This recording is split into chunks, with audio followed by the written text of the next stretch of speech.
Maiek da.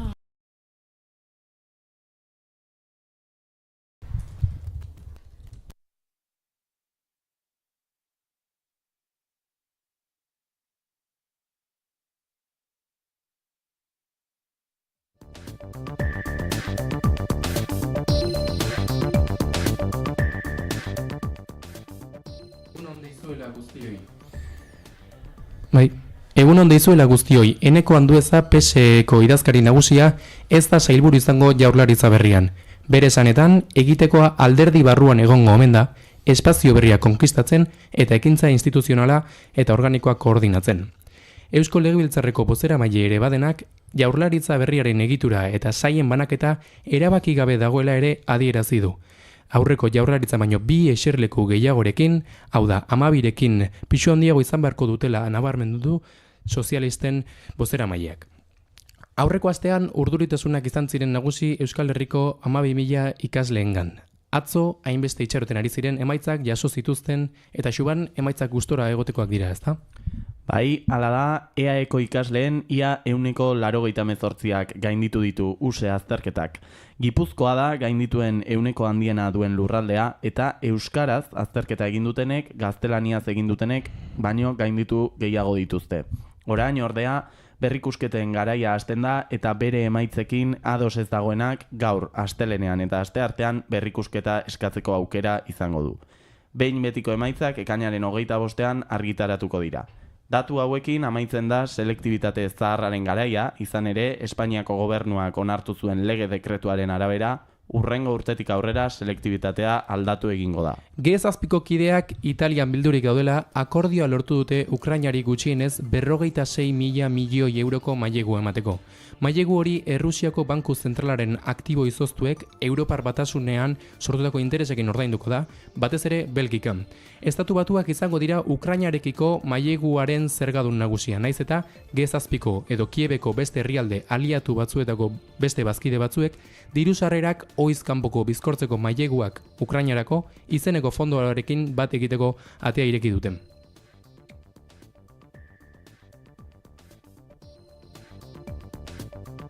Eta zirrara da nagusi, futboltzaleen artean gaur emango baitzaio hasiera Alemanian ospatuko den 2024ko Eurokopari. Gaueko 9:00 izango da lehen partida eta herrialde anfitrioiak Alemaniak Eskoziaren aurka jokatuko du. Bihar hasiko da multzokako fasea eta 3 partida izango ditugu egunean, 3etan, 6etan eta 9etan hain zuzen ere.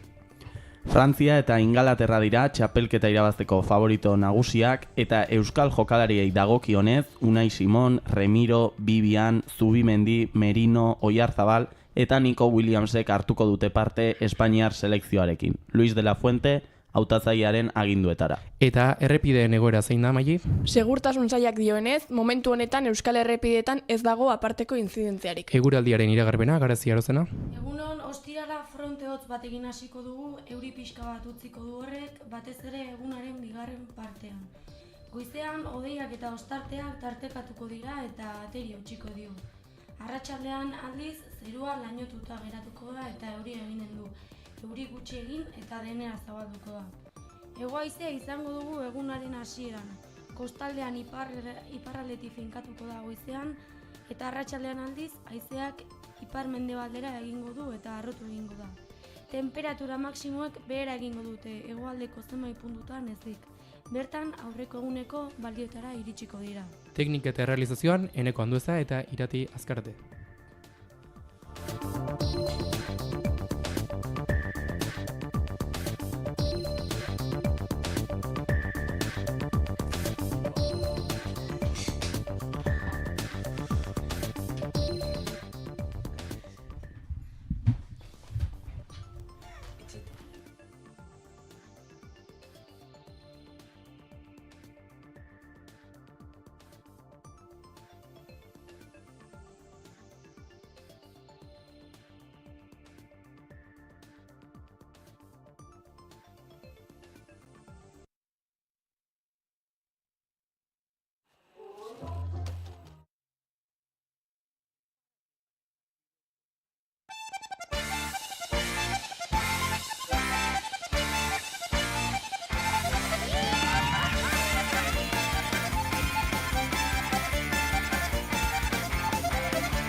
pauso aldapan bera, auzorik auzo, gaztain ondo tapago, eskultura arraro, kaleak edo mendiak zergatzen gaitu gehiago.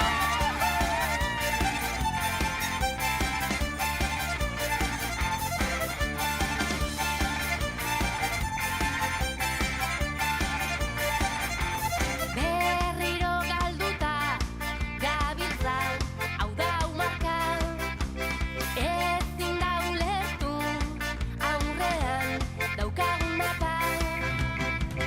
Euskaldun peto, baina argi galduen pare, nahiago detibilin aldaren norabiderik gabe, aldapan gora, pausori pauso aldapan bera, auzorik auzo, gaztain ondo tapago, eskultura arraro, kaleak edo mendiak zergatzen gaitu gehiago, aldapan gora, pausori pauso aldapan bera. Prepárate para el partido con Ali.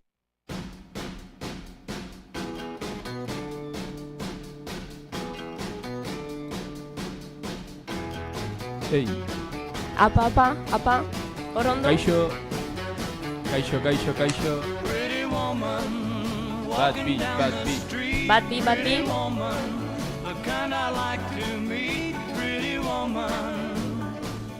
Eske ez dizut entzuten.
I guess I'll go on home, it's late.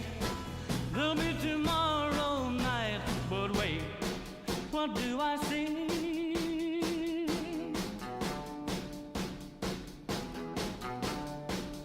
Is she walking back to me?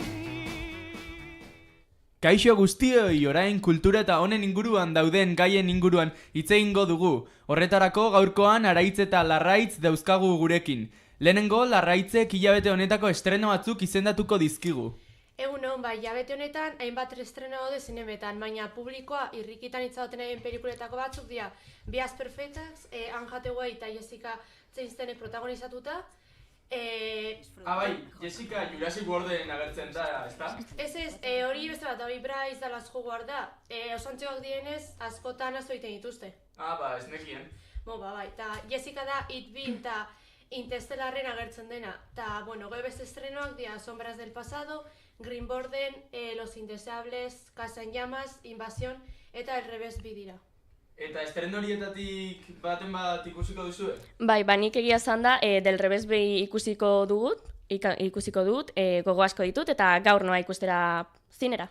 Baina, aretze zenteatu estrenoa atzeatu egin dela eta ez da gaur izango, asteazkenean baizik.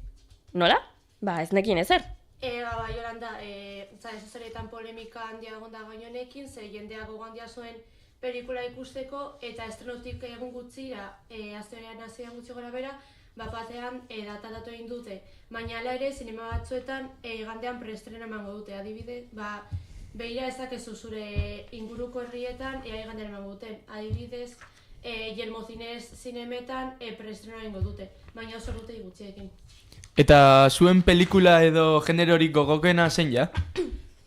Nire egia zen generoia guztiak gustatzen zaizkit, komediak, suspenseak eta bar, baina gehien gustatzen zaizkianak agian dira musikalak, baita marrazibizionetakoak edo pelikula normalena, ze azken finean historia bat kontatzen dute, baina minutu gutxiko tarteetan abestiak jartzen dituzte. Eta gaina txikitatik egin dudan gauza bat da, musika entzuten dudanean, pelikulen abestiak entzun, adibidez, Mamma Mia pelikulan, El Gran Showman, La La Land, eta batez ere Disneyko abestiak ere izugarri goko ditut.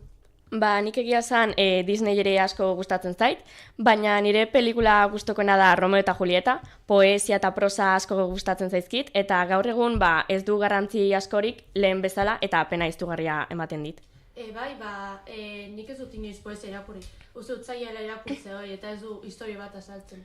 Nik ere ez dut ohitura poesia irakurtzeko. Zergatik gaur egun ez daukagu ohitura lehen bezala? Egia esan, kontsumo masibo eta azkarrak, plataformak eta bideojokoak kontrola gaur egun inpaktu izugarria dakate, eta pertsona batzuek uste dute gero eta poesia gutxiago irakurtzen dela. Hala ere, benetako galdera hau izango litzateken ere ustez. Poesia gutxiago irakurtzen da, edo komunikabideak nahi dute beraien plataformetan eta bideojokoetan dirua gastatzea hor. Nik esango nuke inoiz ez dela garrantziazkoik izan poesia. Nire ustez ez du inpaktua ez dalako erakusten. Hori da aizkenan arazoa, ez da erakusten poesia, literaturaren genero garrantzitsua da, eta ez dut erakusten poemak irakurtzen edo poemak ulertzen aizken finean. Poesia irakurleak sentiberetasun berezia behar du. Askotan, autoreak esaten duten bezala, irakurleak trebetasun bat eta aizkenan idazlarekin harreman bat, naiz eta idatziaz izan, eduki behar duzu. Gainera, garrantzitsua da poetaren testuingurua eta bizitza erakustea erabiltzen dituen errima edo baliabide narratiboak ulertzeko adibidez. Baina literatura adibidez asko irakurtzen da. Estadistikak esaten dute 2020tik emakumeak eta gizonek ohitura hartu dutela irakurtzeari. Konkretuki, irakurtzearen ohitura emakumeetan 70% eta gizonezkoetan 60% dute. Baina hoi narratiba da, ez da poesia berdina. Narratibak istorio bat eta pertsonaien historia azaltzen dute ezken finean. Poesiak idazlaren bizitza, sentimenduak azaltzen ditu paper batean. Aizken finean idazlaren historia. Narratiba baino lehen poesiak sentiarazi egiten gaitu, emozio batzuk transmitituz. Nik ez dut poeta asko zagutzen irazan, eta ez dut uste zer transmitituko liratekenik. Eta zein da zure poeta gustokoena, Areitz? Egia esan nire poeta gustokoena da Mario Benedetti, baina poeta asko gustatzen zaizkit, adibidez Charles Bukowski, Bernardo Atxaga, William Shakespeare, Pablo Neruda, Mikel Etxaburu eta gehiago. Eta irakurriko zen igukezu poemai gustokoena edo? Nik niri gustatuko litzaidake pertsona anonimo baten poema irakurtzea. Famatuenak edozein lekuetan irakurri dezakezue, baina nahi dut zuek ikustea pertsona ez ezagun batek izan dezaken inpaktua izkenean. Adibidez, Lazarillo de Tormesek bezala. Liburu oso famatua da eta anonimoa da. Daude horratzean teoria batzuk emakumea zala eta garai horretan ezin zutelako publikatu emakumeek, baina horregatik bi poema hauek irakurriko dizkizuet, bat da euskeraz, eta gero beste bat da erderaz. Lehenengo poema, azken minutua deritzona. Egun eguzkitsua, eta ni, zure itxaroan. Belarrak, gorputza babesten nau. Zure besoekin, gorputza babestearen esperoan. Haizeak, hotzikarak eragiten dizkit. Zure ukimenarekin, gorputza, hotzikarak eragiteko esperoan. Txoriak, belarriak, melodiaz josten naute. Zure ahotsarekin, belarrira xuxurlatzeko esperoan. Eguzkiak, egun agortzen du. Eta ni, zu agertzaren esperoan. Hoi izango litzateke bat. Eta gero bestea da para siempre, erderaz, gazteleraz. Dime cómo sigo, si me prometiste un para siempre. ¿Cómo vuelvo a confiar si te dije cuál era mi talón de Aquiles? Y me atacaste sin pensarlo. Me ayudaste a cerrar heridas, pero me abriste nuevas. Estaba encerrada en una jaula con aire y me encerraste dentro de 4 paredes. Me dijiste que con mis alas volaría lejos. Fuiste tú el que me las cortó, haciéndome caer al vacío. Tus abrazos me calentaban el alma, hasta que me di cuenta que el calor lo recibía por la sangre de mi espalda. Me convertiste en una persona fuerte, por entender que nadie estaba cuando lo necesitaba, ni siquiera tú, que me lo prometiste. Siempre pensé que te necesité, hasta que supe que eras tú el que lo hacía. Ze poema polita, horrekin bukatzen duku zinepoesia atala eta orain musikaren atalarekin sartuko gara. Mila esker neskak. Mila esker, urren arte.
Esan zer kanta egin dizuten.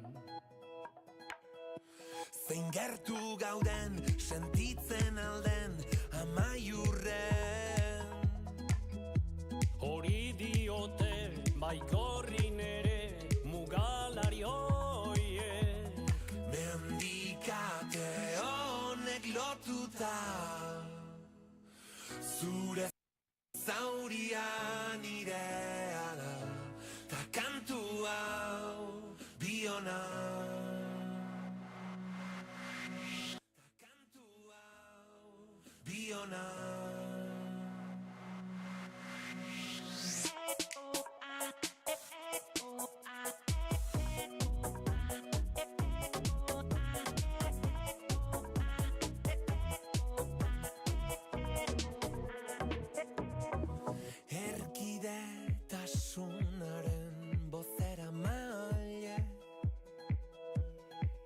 Xoriak mugaren bestalde. Jantzia dute doinu dotorez gaztelu gatxe. Testari dute larrumbera ere kantulirainez. Mendikate honek lotuta, zure zaurian irea da, ta kantu hau biona. Itxasargia testigu da, zeuen urratxa geurea da, ta itzulera denona. Salgara xorieri mintzo diren xoroak izango, betiko. Zuhurrago gara izango, xoriekin mintzatuz gehiago. Gehiago.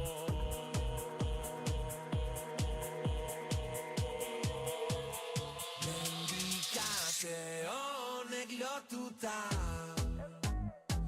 zure zaurian irea da, ta kantu hau biona.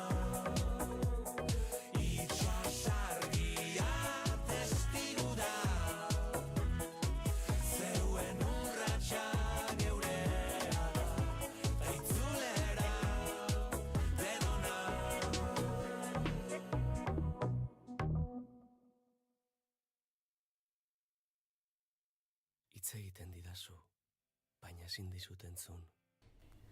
Hilik dago. Orain gure programaren hurrengo atalean, gure artean izango ditugunak Manu, Nacho eta Inar izango dira. Kaixo. Jarraitzeko euskal musikaren munduan murgilduko gara, Manuren eskutik. Azteko setak taldea hitz egingo dugu. Musika elektroniko eta soinu tradizionalen nahasketa paregabearekin euskal musikaren esena irauli duen bandaz. Zetak taldeak beste kontzertu bat iragarri du urtarrilareko 3. Mito Aroa ikuskizunarekin ospatuko du bere 5. urtemuga taldeak, Nafarro Arenan, eta kontzertua berezi horretarako sarrerak agortu dira. Zetak taldearen 5. urteurreneko kontzertuko sarrerak abiadura handian saldu dira. Ekainaren 4ean jarri zituzten salgai 2025ko urtarrilaren 4an izango den show ikusgarrirako sarrerak, Zetaken webgunean, eta 9 minututan pistako sarrera guztiak agortu ziren, gero beste guztiak. Eta Manu, izango dugu beste aukeraren bat Zetak zuzenean ikusteko? Hala da bai, beste kontzertu bat ere iragarri du taldeak bere sare sozialetan, urtarrilaren 3ako ura ere Iruñako Nafarro Arenan. Mitaora izena jarri diote ikuskizunari, eta Peio Reparaz Zetako kidearen arabera musika taldeak inoiz izan duen mugarririk garrantzitsuena izango da.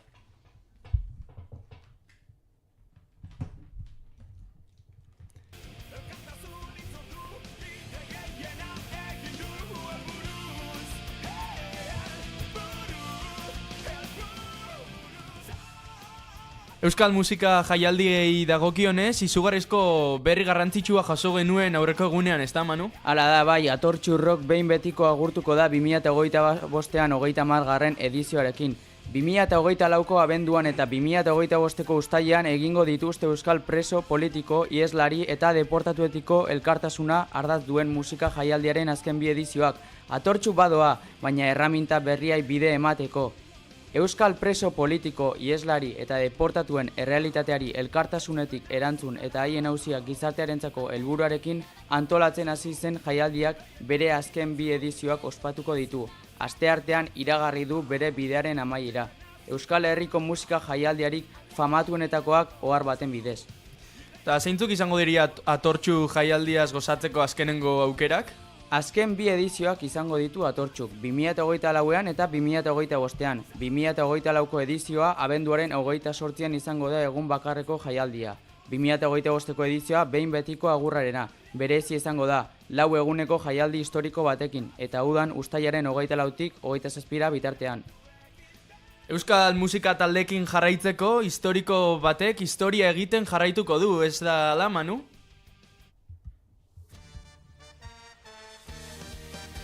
Hala da bai, Entol Sarmientoren 20. urteurrenerako kontzertu historikoa iragarri dute. 2025an 2 hamarkada beteko ditu Entol Sarmiento taldeak, eta hori ospatzeko ekitaldi historiko bat iragarri du martxoaren 22ko. Barakaldok beken izango da hitzordua, 20 urte zure eskutik lelopean. Eta zer diote taldekide kontzertuaren inguruan? Aurreratu nahi dizuegu historikoa izango dela, adin guztietako publikoarentzako, egun osoko programazioarekin. Festa polite izango da gure historiako handiena, zalantzari gabe, azaldu berri dute plazaratutako prentsaoharrean. Azken kontzertu izango da, agertokiei denbora batez agur esan baino lehen, 11 jarduena izango dira egunen zehar, herri kirolak eta aurrentzako ekintzak tartean, eta kontzertu batekin bugatuko dute eguna. Taldea aurreratu duenez, aipatuko jardueraz gain, gonbidatutako taldeak izango dira taula gainean. Eta zuek zein kontzertutara joango zinateke? Udan beste 2 jaialdi ospatuko dira Arrasateko Monterron parkean, bata jada ezaguna den Mondran Roll eta bestea Egurrotza. Nahiko estilo desberdineko jaialdiak dira, baina seguru inguruko jende asko mugituko dutela.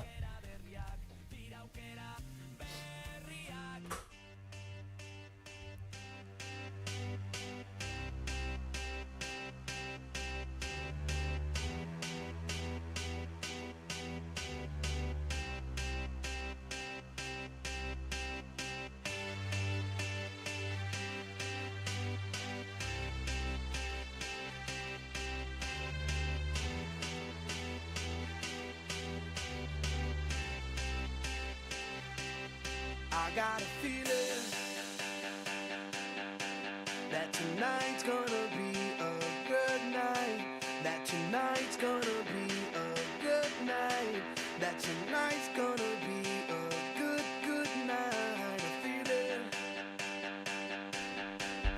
that tonight's gonna be a good night, that tonight's gonna be Let's go. a good night, that tonight's gonna be a good night. Jaialdi eta hitz egiten jarraitzeko Nacho daukagu gurekin. Zeintzuk izango dira agendan markatu beharreko egunak, Nacho? Egun honanje, musikal gaiarekin jarraitu zu da honetan Euskal Herrian jaialdi handiz beteta egongo da. Berrikuntza gisa aurten Donostian Errenteriako Limerik Tabernak Lime Summer Festival antolatu du. Uztailaren 13an Ilunbeko zezen plazan egingo den egungo musika jaialdia. Gaur egungo gazteen artean oso ezagunak diren abeslariak arituko dira agertokian. Besteak beste Kano, Kalez, Dabiles de Novelda, JC Diamante edo Tinez abeslari donostiarra. Artista horiez gain DJ handien saioekin osatuko da jardunaldia.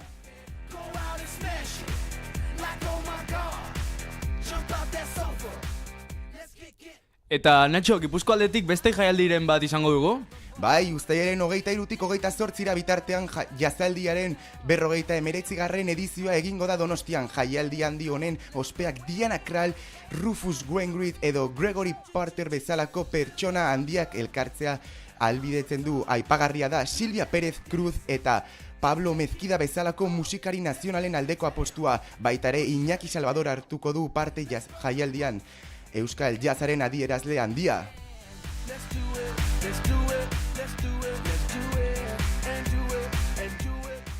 Tira Nacho, aurtengo BBK Live jaialdia segunetan ospatuko da eta ze talde izango ditugu taula gainean? Uztailaren 11tik 13 erakunde oso bat ospatuko da Euskal Herrian. Bilbao BBK Live jaialdiak artista ezagunak ditu aurtengo kartelean. Arcade Fire, Grace Jones, Massive Attack, The Prodigy eta Los Planetas. Musika eta natura uztartzen dituen jaialdi baterako luxusko kartela. Kobetamendi parkean gertatzen baita espazio naturalean Euskal Herriko berdegune ikusgarrienetako batean.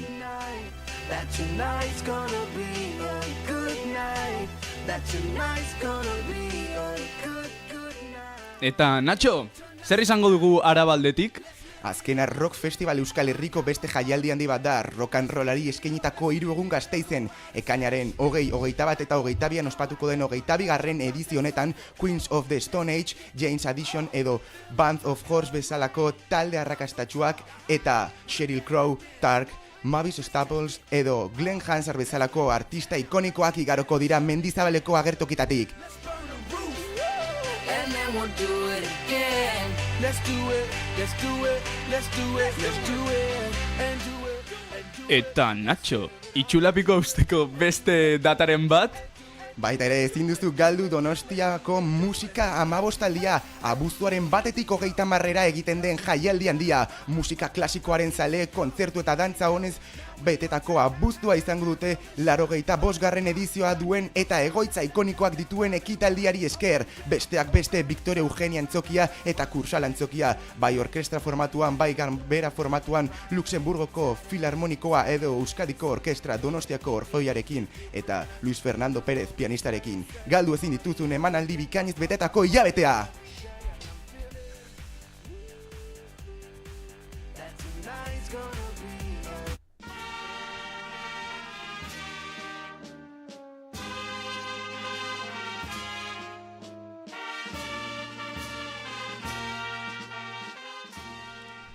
Tira, amaitzen goa, zer datorkigu Iruña aldetik, Inar?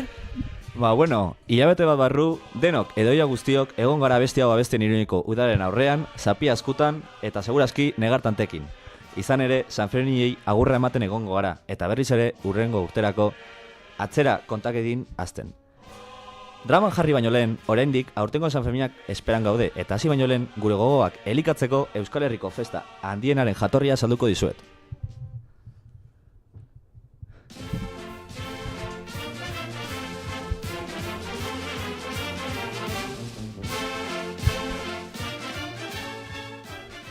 Tira Inar, zer duzu esateko Sanferminen jatorriaren inguruan? Jatorriari dagokionez, Sanferminak 12. mendean sortu ziren. Sanferminen Iruñeko lehen apezpikuaren eta Nafarroako zaindari santuetako baten omenezko festa erlijioso gisa. Sanferminekiko debozioa hazten hasi zen haren bitartekotzak herritarek gaixotasunetatik eta bestelako arriskutatik babesten zituela usten zenean. Jatorrizko ospakizunen prozesioak eta liturga ekitaldiek zeuden, orain arte mantendu direnak.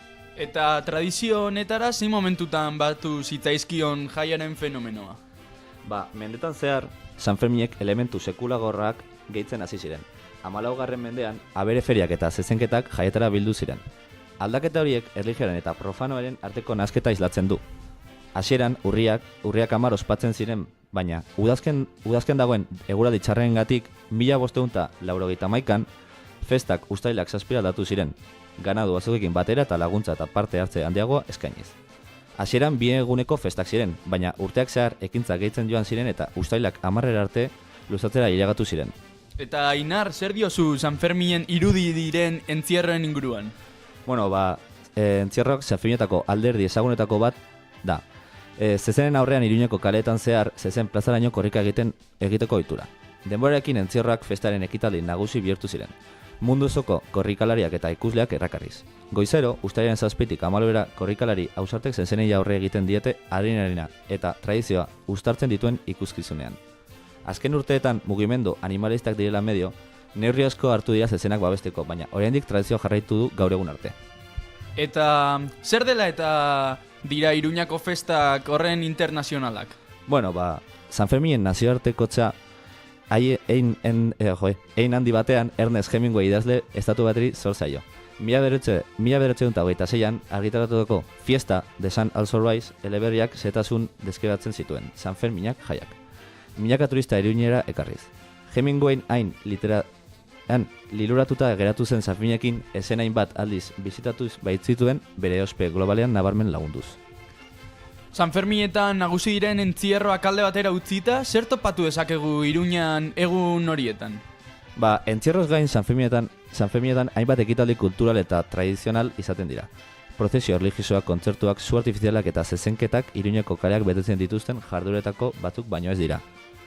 Abestiz betetako festak dira, Iruñeko peña edo sozietate bakoitzak dauka bere abestiak eta baita Sanfermineko abestiak direnak. Datu bitxi gisa, Riaurriau abestia, 20. mende hasieran, mendearen hasieran sortu zen.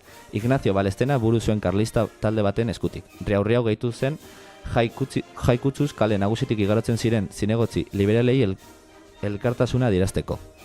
Beste aldetik, partatzaileen oizko janzkera zapi gorriz apaindutako galtza eta alkandaro zuriekin nazioartean ezaguna den ikurria da. Esaten hori da, pañuelikoa edo, zapia, Sanfermin lepogabetu ziotenean, bere lepotik jariatzen zen odola simbolizatzen duela. Zer balio dute Sanferminek bezalako jaiek Iruñan hiri gisa? Sanferminak ez dira soilik festa bat, baizik eta Iruña eradotzen duen ekitaldi bat. Egun haueta hiria bisitaraziz betetzen da, bertakoak bai nazioartekoak, eta horrek eragin nabarmena du tokiko ekonomian. Hotelak, jatetzeak eta dendak gora egiten dute jardueran, eta hiri adin guztietako pertsonentzako topaleku eta ospakizun leku bihurtu da. Laburbildu, Sanferminak ospakizun paregabea dira, mendetan zehar bere esentziari eusten jakin duena. Garai modernotara egokitzen den bitartean, erlijio jatorretik hasi eta gaur egun nazioartean duen ospearaino, jai hauek tradizioaren, kulturaren eta emozioaren nahasketa ezin hobea dira. Sanferminak hasteko ezin egona pizteko, bukatuko dut Ernest Hemingway Sanferminetan izandako lehen kontaktuaren pasartearekin.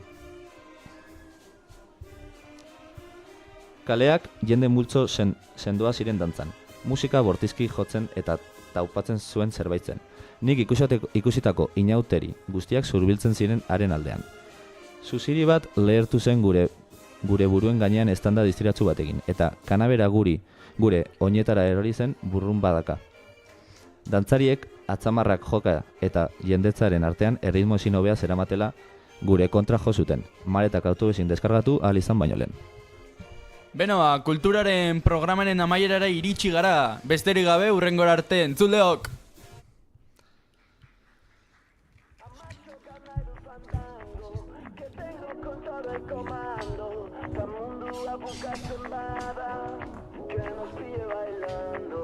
Amacho gaur nahi dut fandango, que vengo con todo el comando. Ta mundua bukatzen bada, que nos pille bailando.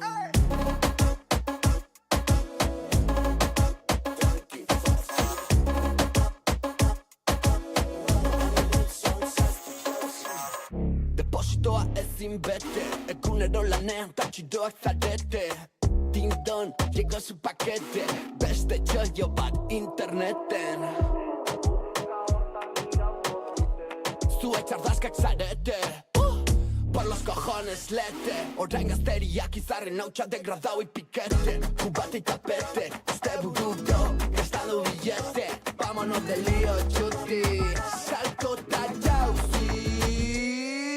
Amacho gaur nahi dut fandango, que vengo con todo el comando. Ta mundua bukatzen bada, que nos pille bailando. Amacho gaur nahi dut fandango, que vengo con todo el comando. Ta mundua bukatzen bada, que nos pille bailando.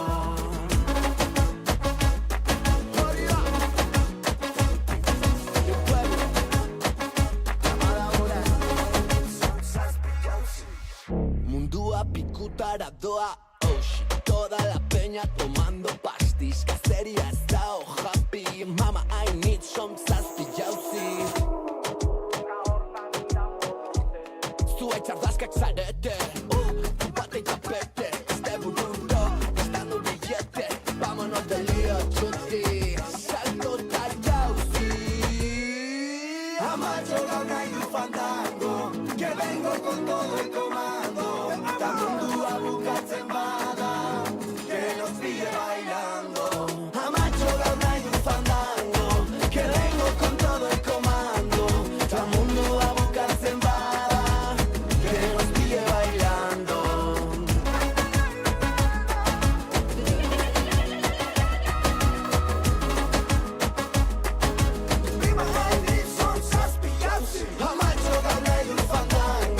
que vengo con todo el comando. Ta mundua bukatzen bada, que nos pille bailando. Amacho gaur nahi dut fandango, que vengo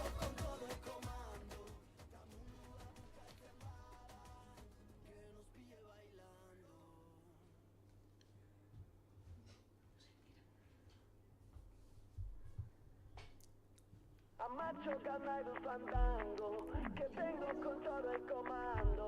Ta mundua bukatzen bada, que nos pille bailando. Amacho gaur nahi dut fandango, que vengo con todo el comando. Ta mundua bukatzen bada, que nos pille bailando.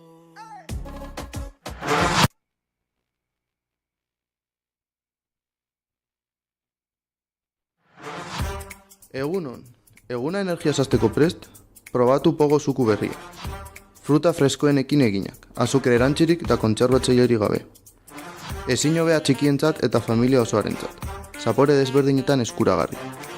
Eraman pogo zure lekura eta karkatu zure eguna modu oso osangarri eta freskagarrian. Partekatu, une paregabeak eta gozatu zuku bakoitza. Pogo, mugitzen zaituen zaporea.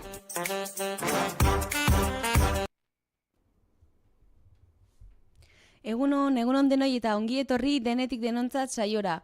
Goizeko 9:47 ditugu eta astera goaz. Gaurkoan, goiza hasteko askoren amets gaizto izan ohi den gai bati helduko diogu, eta ez gara urteak betetzearen inguruan arituko. Gaur, selektibitatea edo use frogaz hitz eginez emango diogu hasiera saioari. Ezta Naikari? Pasaren astean ikasle askok unibertsitate sarbideko probak egin zituzten edo beste modu batera esan da selektibitatea. Naiz eta COVID-19 pandemiaren ondoren ezarritako laguntzak ikaslei oraindik malgutasuna eman diete galderak erantzuteko. Gobernuak aldaketa berri batzuk ezarri nahi ditu egiturari eta edukiarari, orduan ikastolak adi mantendu behar dira. Aste horretan, ikasleek ingurune urduri eta larri batean sartzen dira. Eta gurasoek paper garrantzitsu bat dute garai honetan, beraien seme-alabak lasaitzen eta ingurune lasai bat sortzen etxe barruan, naiz eta ikasle askok liburutegietan ikasi. Emozio mistuen garaia da, harrotasunetik eta itxaropenetik hasi eta antsietate eta kezkaraino. Ikasleek badituzte garrantzia handia irakasleek badituzte garrantzia handiak ikasleak prestatzeko behar dituzterako. Hauei ikasi behar duten informazio guztia irakasten eta simulakroak antolatzen egingo dute. Horrela, egiturari ohitu daitezke eta errazago egingo zaie ariketak ikasi eta ulertzeko garaian. Hainbat, irakasleek ere erreforzu klaseak ematen dituzte laguntza behar dituzten ikaslei. Selektibitateko egunetan hainbat irakasle hurbiltzen dira azterketak egiten dituzten tokietara, ikaslei adore emateko eta azken orduko zalantzak argitzeko. Azterketak egin ondoren pisu handi bat kentzen dute, baina gero urduritasuna bueltatzen da notak ematerako garaian. Hauek ekar daitezkelako edo postasuna edo tristura. Unibertsitatean plazan eskatzen azten dira eta hori guztia bizi eta gero beraien oporrak azten dira. Eta gobernuak aspektu honetan ere aldaketak egiten ari da, ala nora berano joven jartzea. Dugu, eta pasaden urtean bezala, aurten ere udako gazteen bonua programaz gozatzeko aukera izango dugu. Baina, zer da zehazki udako gazteen bonua? Ze mesede egiten die gazteei eta ze jarduera eskaintzen ditu? Horren berri izateko, Peio Kerexeta lagun izango dugu, eta komunitateko ezberdintasuna markatzen ari den programa honen xehetasun paregabe guztietan barrena gidatuko gaitu. Bai, egunon. Verano Joven Espainiako gobernuaren programa bat da. Garraio, mugikortasun eta hiri agendaren ministerioarena. Herrialde barruan eta Europan, 18-30 urte bitarteko gazteen bidaiak errazteko. 2024ko uztailaren 15-tik iraiaren 30-era garraioan deskontu handiak eskainiz. 130 milioi euroko inbertsioarekin programak 180ko deskontua eskaintzen du estatuko autobus txarteletan eta distantzia ertaineko trenetan. Eta 150ko deskontua abiadura handiko txarteletan eta Interrail pasean. Programaren helburua ez da soilik garraioa irisgarriago egitea, baizik eta garraio publikoaren erabilera sustatzea eta gazteen artean Europar komunitatearen sentimendua indartzea. Interesatuek ministerioaren webgunean erregistratu behar dute deskontu horiek jasotzeko. Ahalegin hori bat dator programak 2023an izan zuen arrakastarekin. Izan ere, 4 milioi bidaia baino gehiago egin ziren, eta nabarmentzekoa da gazteek trenak eta autobusak erabili zituztera. Mugikortasunaz gain, programak gazteen garapen pertsonala eta kulturala babesten du, eta herrialdeko eta Europako hainbat eskualde ekonomikoki esploratzeko aukera ematen die. Ekimen horrek gazteentzako eta haien familientzako bidaia kostuak murrizteaz gain, mugikortasun jasangarriko praktikak ere sustatuko dituela aurreikusten da. Programa hau errege dekretu baten bidez ezarri zen, eta autonomia, ikaskuntza eta gazteen arteko harreman pertsonalak bultzatuko dituela aurreikusten da. Bidaia, esperientzia, aberasgarria eta hezitzailearen alde eginez. Verano Jovenek 2023an izandako arrakastak 1,13 milioi onuradun baino gehiagorekin ekimen honen garrantzia eta eraginkortasuna indartzen ditu. 2024an zifra horiak gainditzea eta gazteen garapena eta garraioaren iraunkortasuna babesten jarraitza espero baita. Hau esan da, zer iritzi izango dute gazteek programa honi buruz? Ba, nire ustez, Verano Joven oso aukera polita da gaur egungo gazteentzat. Ezken finean, adibidez, hemendik Madrilera joateko, diru pila bat gastatzen duzu, eta bono honi esker, adibidez 5 eurotik joan zaitezke Madrilera edo estatuaren beste puntara. Eta orduan, kultura berriak eta leku berriak ezagutzeko aukera oso ona da, eta gure begiak gehiago irekitzea lortzen dugu honekin, orduan oso aukera polita da gaur egungo gazteentzat esango nuke. Bueno, gazte asko itxeiten eginean neurri bat da, deskontuk oso garrantzitsuk dira eta oso baliagarrikin gozaizkigu gazte gehienoi, azkenen bidaiatzea eta udaran leku ezberdin eta juteko aukera emateigu deskontu honek, eta nire ustez gobernuan aldetik oso ondo hartutako erabaki bada.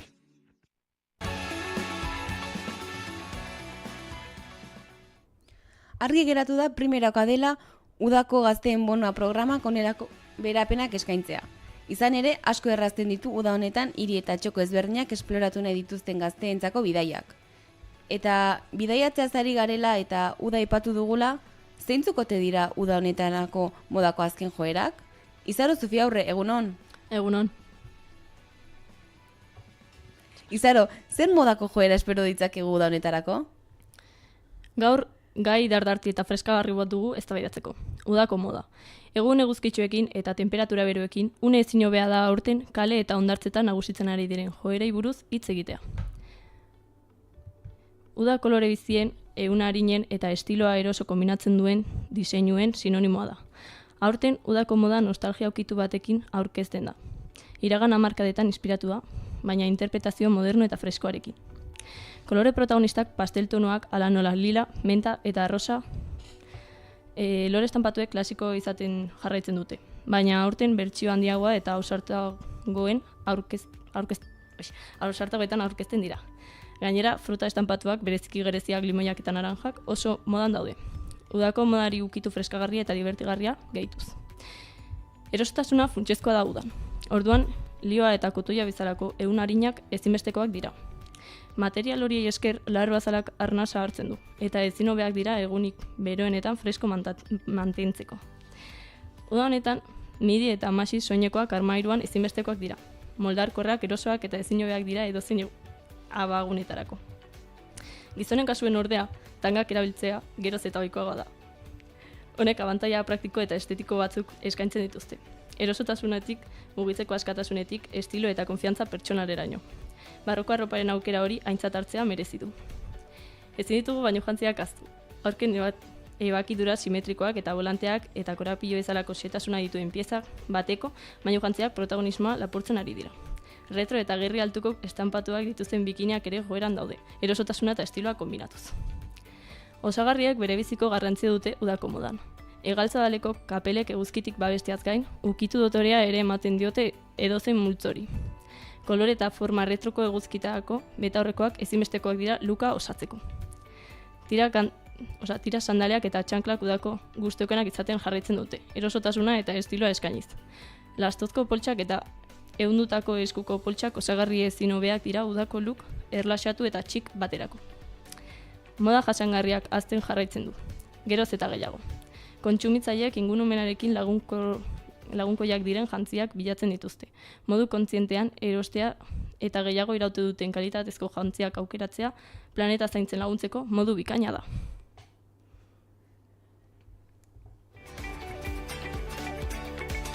Ilusio handia egiten dugu azken hilabetetan Ordiziako gaztetxea lanean aritu den ekitaldi baten berri emateak. Txindoki bius aurkezten dizuegu.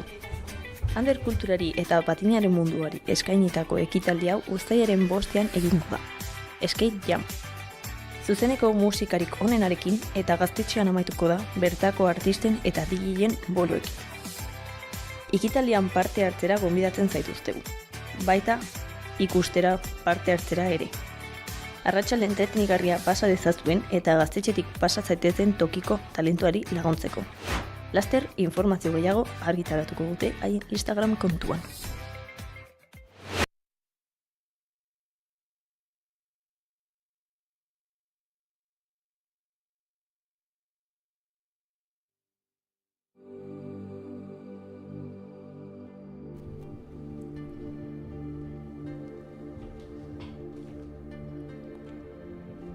Egunon eta ongi etorri denoi horoskopoaren atalera. Narea naiz eta hemen nago Elenerekin, udako horoskoporik.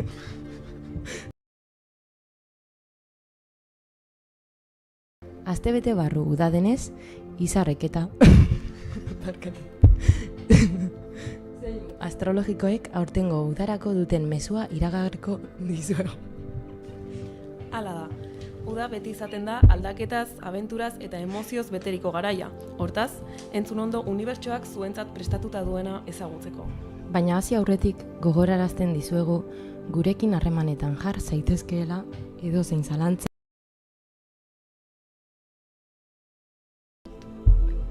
Honako zenbakia duzue eskuragarri. 9, 4, 3, 1, 4, 2, 8, 0, 0. Berriro diot, 9, 4, 2, 1, 4, 2, 8, 0, 0. Zodiako seinale bakoitzaren aurreikuspenak prest ditugu hemen. Beraz, besterik gabe, hasi gaitezen. Bai noski, eta hasiera ona izateko, Ariesekin hasiko gara. Aries maiteak. Uda hau energiaz eta abenturaz betea dator. Inoiz baino dinamikoago sentituko zara, eta aukera bikainak izango dituzu proiektu berrietan murgiltzeko, eta harreman berriak sortzeko. Uztailaren 11tik aurrera, maitasunean magnetismo eta pasio handia izango duzu. Eta gure Taurorentzat, lasaitasun eta gozamenez betetako uda bat dator. Momentua proposa izango da zure inguru ederraz eta naturaz gozatzeko, eta familia eta lagunekin egoteko aukera bikaina izango duzu. Gainera, uztailaren hasieran zure energia eta karisma areagotuko dira, eta horrek harremanetan eragin positiboa izango du. Orain jarrai dezagun Geminisekin.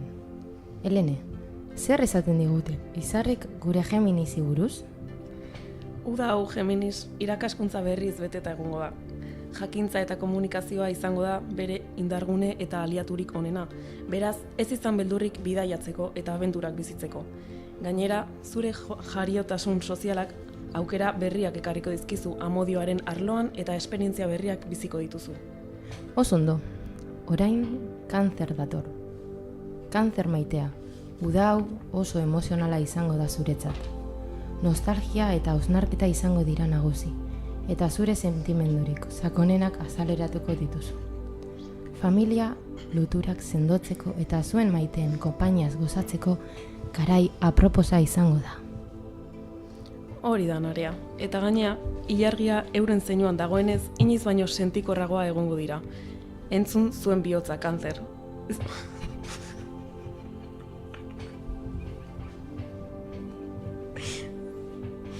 Orain Leo, zodiakoko errege erreginak.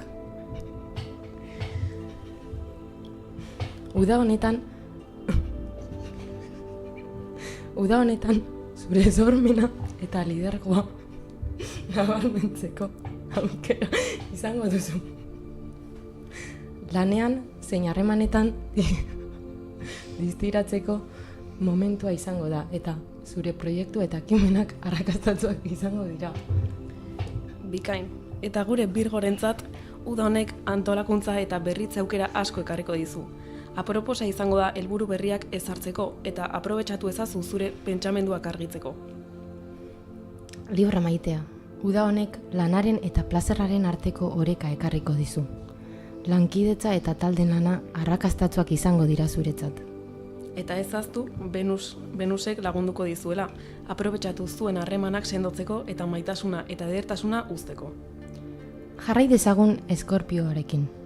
Helene, zer espero dute gure Eskorpioek? Eskorpio, uda hau oso intentsua izango da, zu bezalakoa. Une sutsu eta eraldaketa handiak egongo dira zure bizitza eta pasioa, eta erabakimena nabarmenduko dira. Proiektu berriak hasiko dituzu indar handiz. Ederto, eta orain Sagitario. Ai, Sagitario maitea. Uda honetan, abenturak eta bideiak izango dira zure protagonista. Jupiterren energiak leku eta harreman berrietara eramango zaitu. Eta esperientzia berri eta zirraragarriak biziko dituzu. Baina ez izan aldaketen beldur. Onura handiak ekarriko dizkizu eta aprobetxatu aukera bakoitza hazteko eta ikasteko. Capricornio, uda hau lanaren eta atsedenaren arteko oreka aurkitzeko aproposa da. Gozatu naturaz eta hartu ezazu denbora zuretzat. Atsedena merezi duzu, beraz, aprobetxatu energiak berritzeko eta indar handiago zitultzeko. Akuario, uda hau berrikuntza eta sormenaren garaia izango da. Ideia berriak eta irtenbide sortzaileak aurkituko dituzu. Eta zure urreko pertsonekin konektatzeko momentu bikaina izango da. Eta maitzeko, Piscis maitea. Uda honetan introspekzioa eta espiritutasuna nagusituko dira. Gainera, intuizio eta emoziokin sakon konektatuko duzu eta meditaziorako momentu bikaina izango da. Horrela ba, denbora hartuko duzu zure barruko bakea eta oreka bilatzeko. Zein polita, ez da Helene? Eta honekin entzule maiteak, izar astrologikoen bidaia amaitu dugu. Espero dugu, iragarpenek zuekin bat egitea, eta uda honi aurre egiteko gida izatea. baina ez utzi dena izarren esku. Zuen eskuetan baitago uda ikaragarria pasatzea. Plazer handia izan da bidaia hau zuekin batera egitea eta zuei aholkuak ematea. Ezaztu, hurrengo saioan ere, hemen izango garera. Uda zoragarri izan eta laster arte.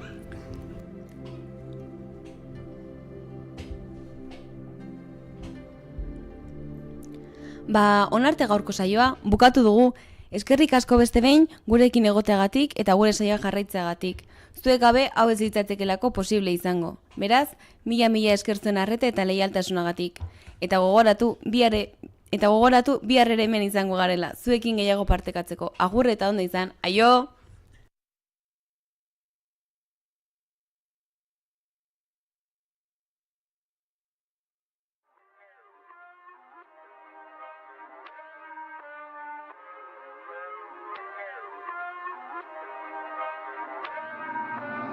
Natura soinua belarritan daukat, ezin ukitu baina nahi nuke eskutan izan.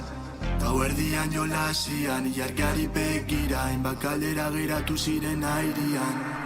Agian nau ametxetan ba, ez dutelako gura botia esna.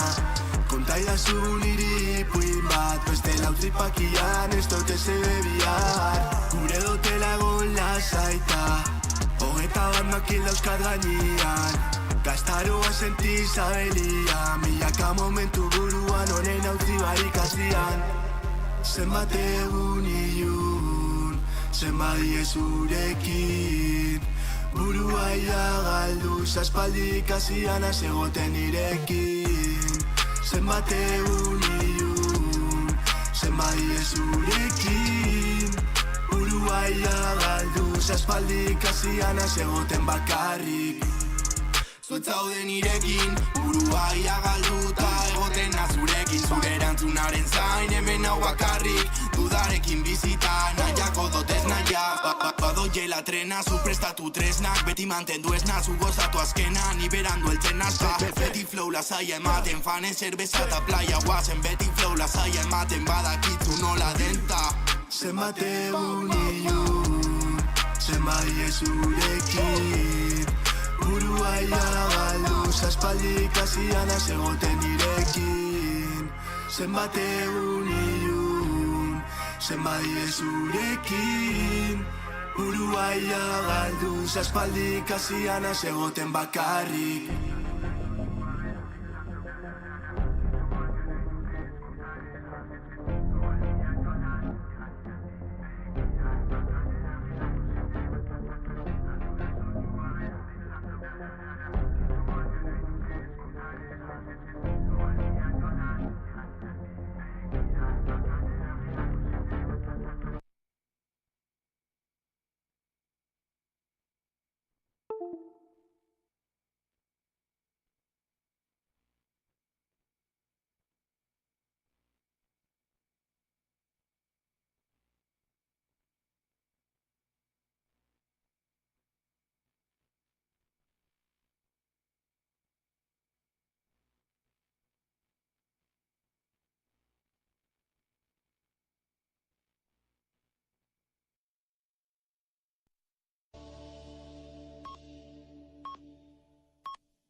Egun on deizuela guztioi, Eneko Andueza PSeko idazkari nagusia ez da sailburu izango Jaurlaritza berrian. Bere esanetan egitekoa alderdi barruan egongo omen da, espazio berriak konkistatzen eta ekintza instituzionala eta organikoa koordinatzen.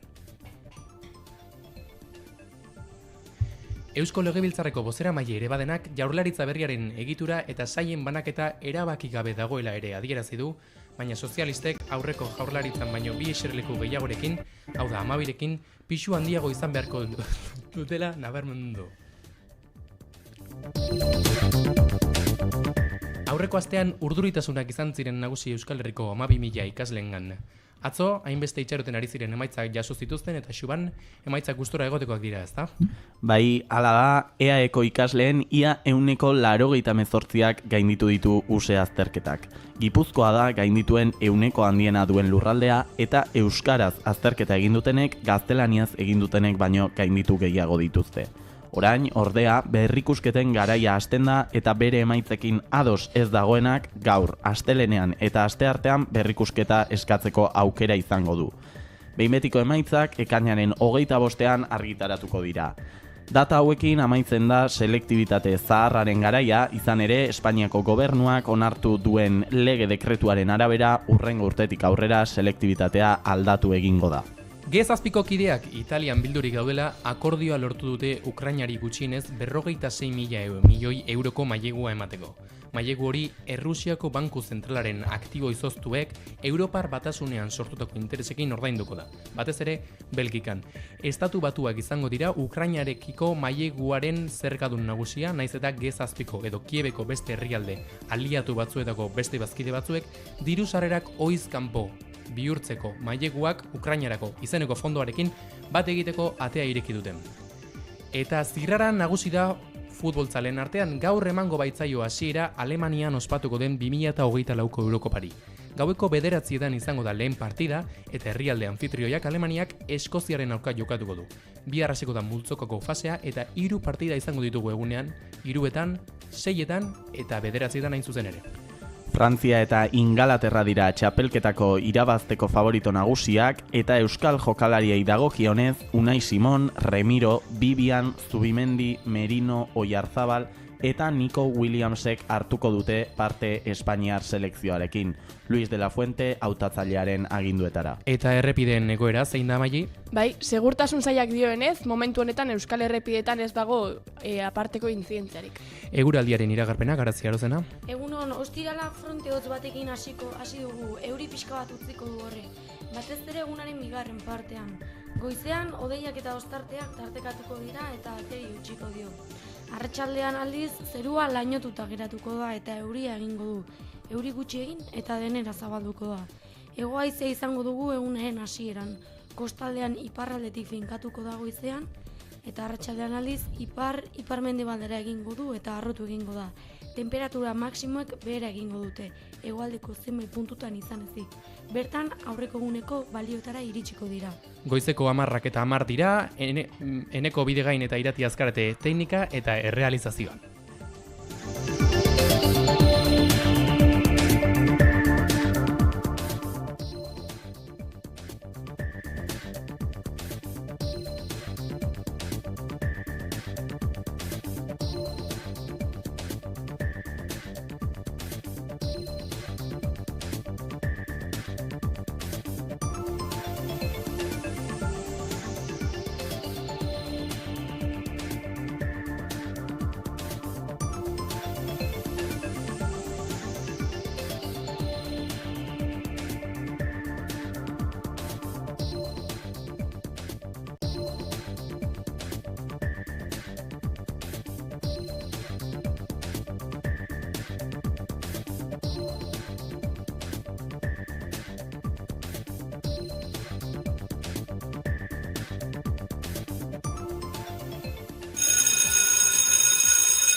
Derrizuta ondo pasatzera gato, dantzatuta bestera ikasteko asmo. Amets berria ezagutu, maitasun hitza xuxurlatu, izarazpia oiukatu, entzun orain zuk ezinekin noiz atoren ugari gonena, batik irulau guazen. Batzuk ez gara basakabiko ume mokoak ez. Zerua da gure muga bakarra. Gaztea gara. Ezin on dagoen udarik onena. Gauzak hartuta entzungo azena bestera. Ezin noiz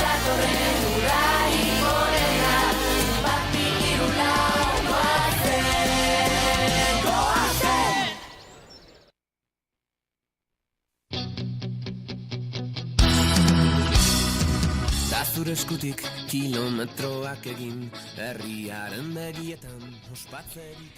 Badatorru da eta hainbeste espero dugun beroa eta atsedena. Batzuk herrira doaz, beste batzuk hondartzara eta badaude ere ez direnak mugitzen.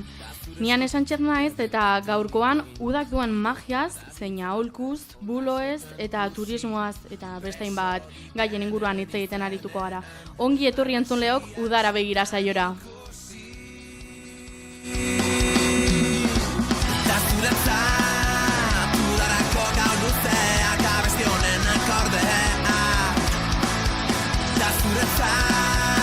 Euskal Herriko gailurrak zutik haudenaren seinalea. Ta zure eskutik beldurrik gabe bizi, aldaketa bat munduan inaurretik ikusi. Hasieran esan bezala udagaraia heldu eta askok alde egiten dute. Ni horiotako bat naiz, gurason herrian pasatzen dut ia uda osoa. Honen inguruan hitz egiteko Ixone Soltzaga dugu Maiaren inguruan. Ixone, urtebeteko ikasketak, lan asko eta errutinak egin ondoren aurreko udatik itxaroten genuen unea iristen da. Gure jatorrira itzultzeko momentu askorentzat, ez? Hasten ikusi gaituzten herri horiek, zeinetan hartzaroko oroitzapenak urtetzen ditugun bertan. Eta nola ez, urtero gertatzen den bezala, badauden ni bezala, uda berria iaskoa baino hobea izatea espero dutenak. Zuri hori gertatzen zaizu? Bai, Ane, arrazoi guztia duzu. Nire gertatzen zait. Aurreko uda amaitzen da eta 2 hilabete behar ditut gertatu den guztia prozesatzeko. Behin hori eginda gainerako ikasturtea pasatzen dut noizean behin udan gertatutako anekdotak gogoratzen eta eskolako lagunei kontatzen. Eta egoera berriro uda iritsi arte. Bai, era bat adoz, nire ustez hori egia da ez, zer izan daiteke bizitza osoko lagun horiekin berriz elkartzea baino bea. Hainbeste barre jolas partekatu duzun horiekin. Ane, eta udako arratsaldez ere esaten didazu, hizketa amaigabez betetzen direla. Nik zer esan badaukat, ez? Nire herrian parkean atxaldeko 5etan juntao eta igual goizteko 6ak artean pasa dezakegu hizketan eta barrezka. Niri gehien gustatzen zaidana da bertan deskonektatzen dudala. Gainera herriko uda ez da errutinara itzultzea soilik, naturarekin konektatzea bada ere. Zoriekin kantuen esnatzea hoberena da. Ze sortea, nire herrixan zorrotzaiarekin, meloneroakin edo butaneroarekin esnatzen gaituzte. Bai, herriko iratxargailua. Bai, zoragarrixa da, ez dago herrira joatea bezalakorik. Baina herririk ez daukaten antzat ezkezkatu, ze zuentzako bere badaukagu ataltxo bat. Zalantzarik gabe udako jarduera ezagunena hondartzara joatea da, eta hala ere badirudi honi buruzko ezjakintasun handia dagoela. Abestiarekin bueltan ezagutuko dugu ondo hondartzaren mundua.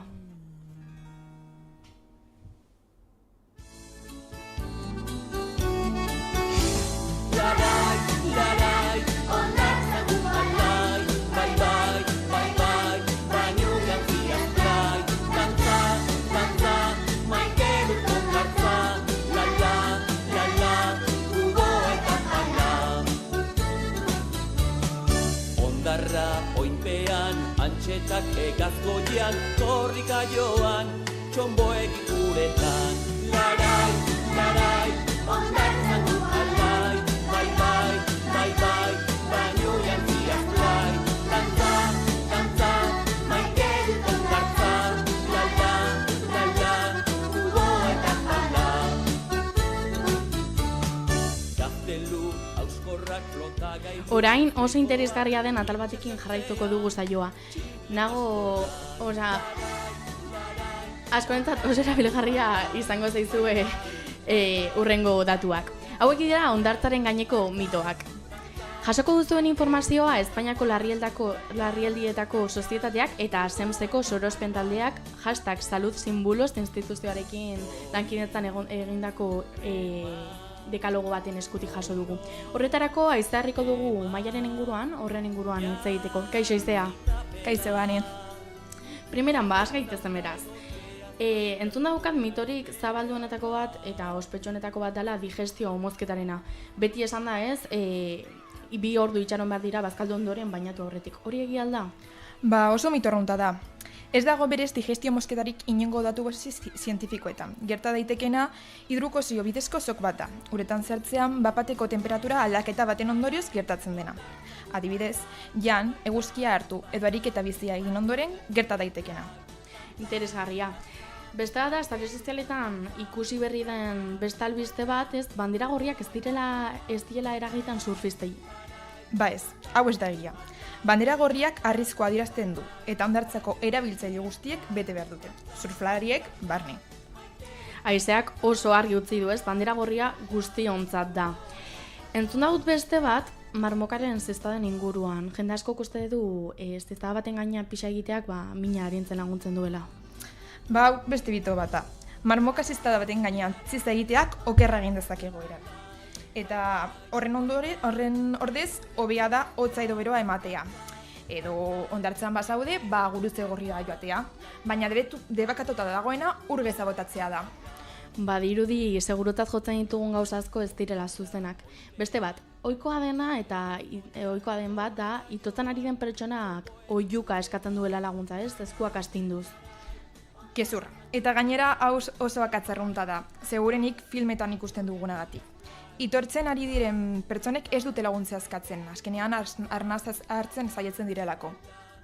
Eskerrik asko Aizea mito hauek gezurtatzagatik eta hain informazio baliodatsua gurekin partekatzagatik. Eskerrik asko gonbidapenagatik. Azkenean funtsezkoa da ondo informatuta egotea, hondartzez modu seguruan gozatzeko. Orain badakizu ez zer den egia eta zer ez. Ni behintzat egia zein diren badakito gain, ez? Behin guzti hau jarraituko dugu aurrera.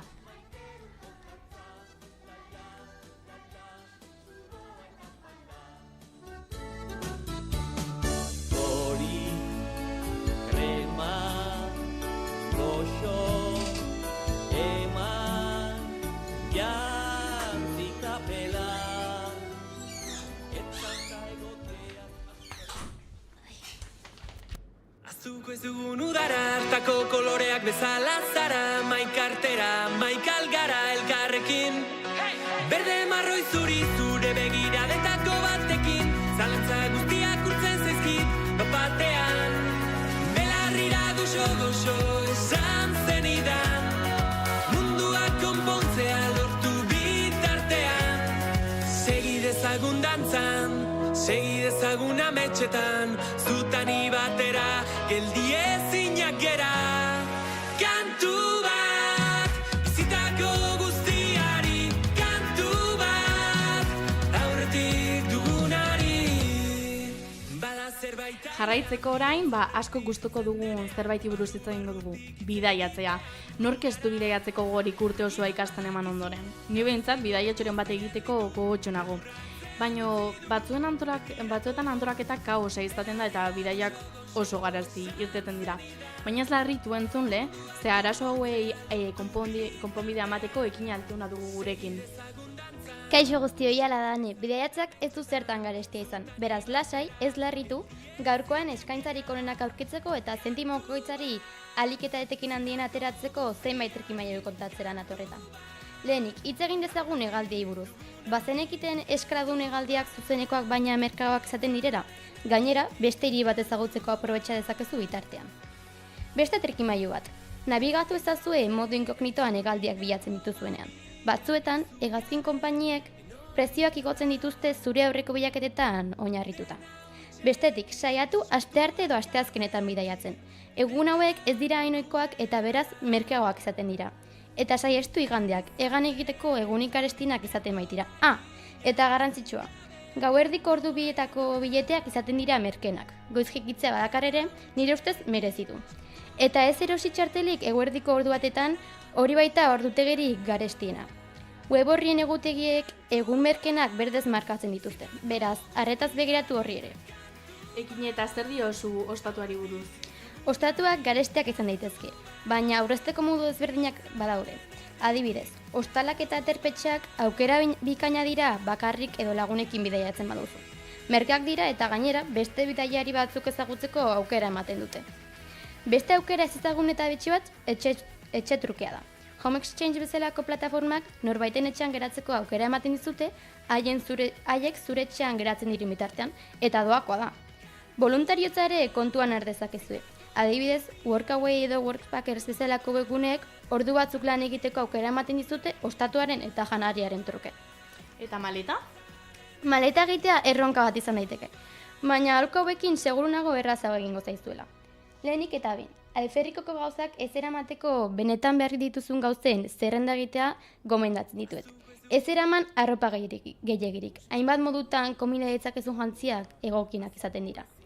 Arropa telostu beharrean, kiribiltzea espazioa aurrezten eta zimurak saiesten ere lagunduko dizute.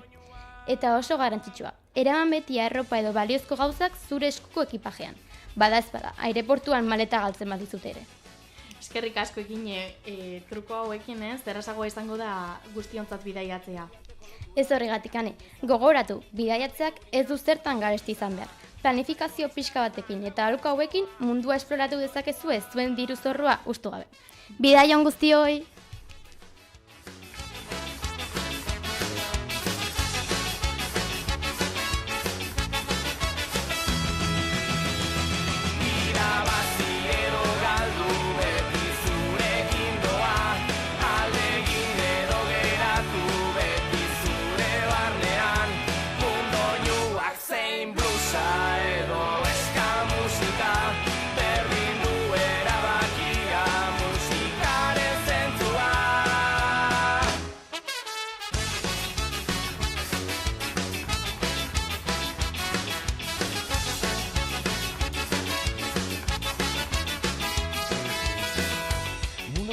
dago zure aurrean, erabakian hitzesko aukera sorta, emozio sortzaile badugu alboan, musikaren doinua.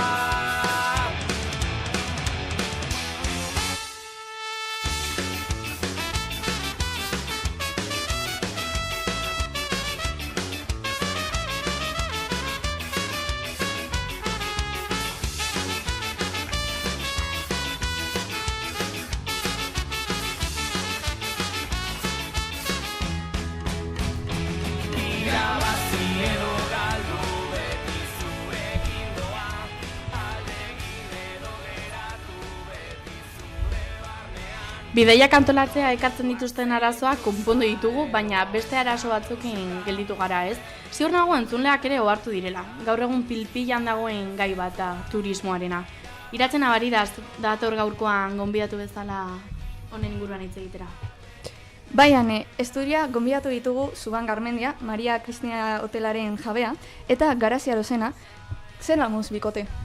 Ondo. Bai, zuek bihaizaeak zarete? Bai. Bueno, nik udaran Maria Cristina hoteleko lehendakari naizenez, udara hotelean pasatzen dut. Baina asteburuak eta horrela aprobetxatzen ditut. Eta bidailari zaleak, turista zaleak zarete?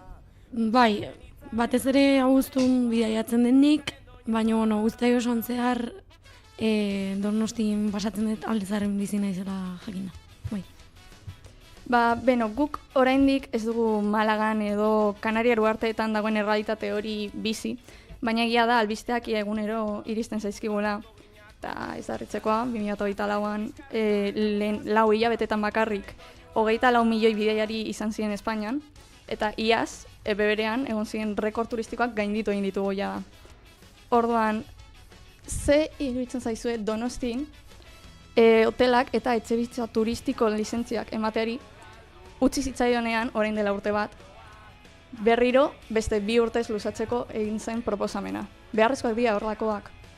Nire kasun negatiboa da, urten zehar kriston turismo pila oten da aldezarren eta batez ere da, baina urten zeharre baita asko eta ez da ona jende asko oten dalako, ezin dulako bizilagunek bizitza normalain edo... Bueno, nahi iruditzen zait alde batetik esagerazio pixka bat dagola, bizilagunen aldetik. Azkenean turismoak Donostiri eta ondoko herriei izugarrizko fama ematen die, Euskal Herriari ere bai, eta nire ustez udan sortzen dian enplegu guzti horiek eta guztiz baliagarriak eta positiboki hartu beharrekoak dira.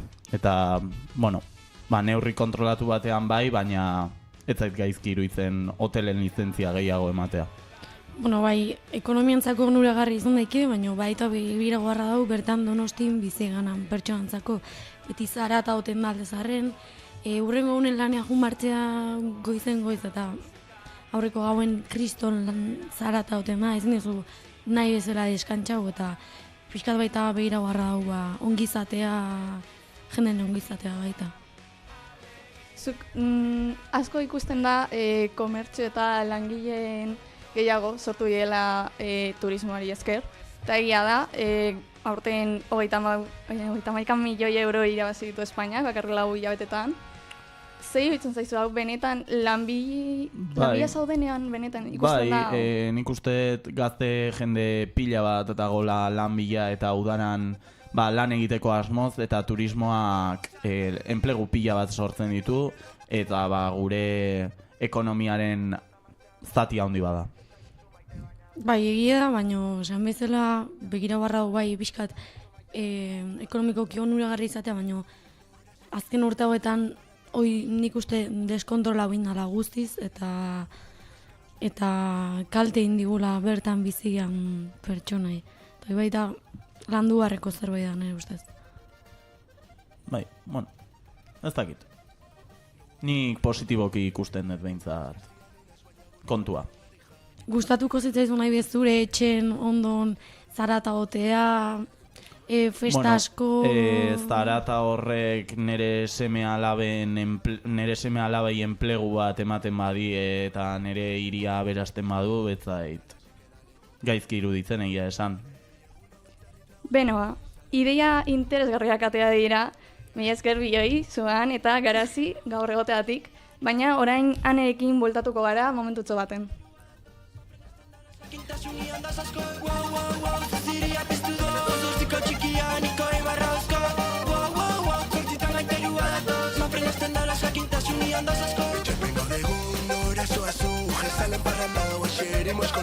Gurekin bilduzu txiki urlagu Askalos tien niño kastona julaiu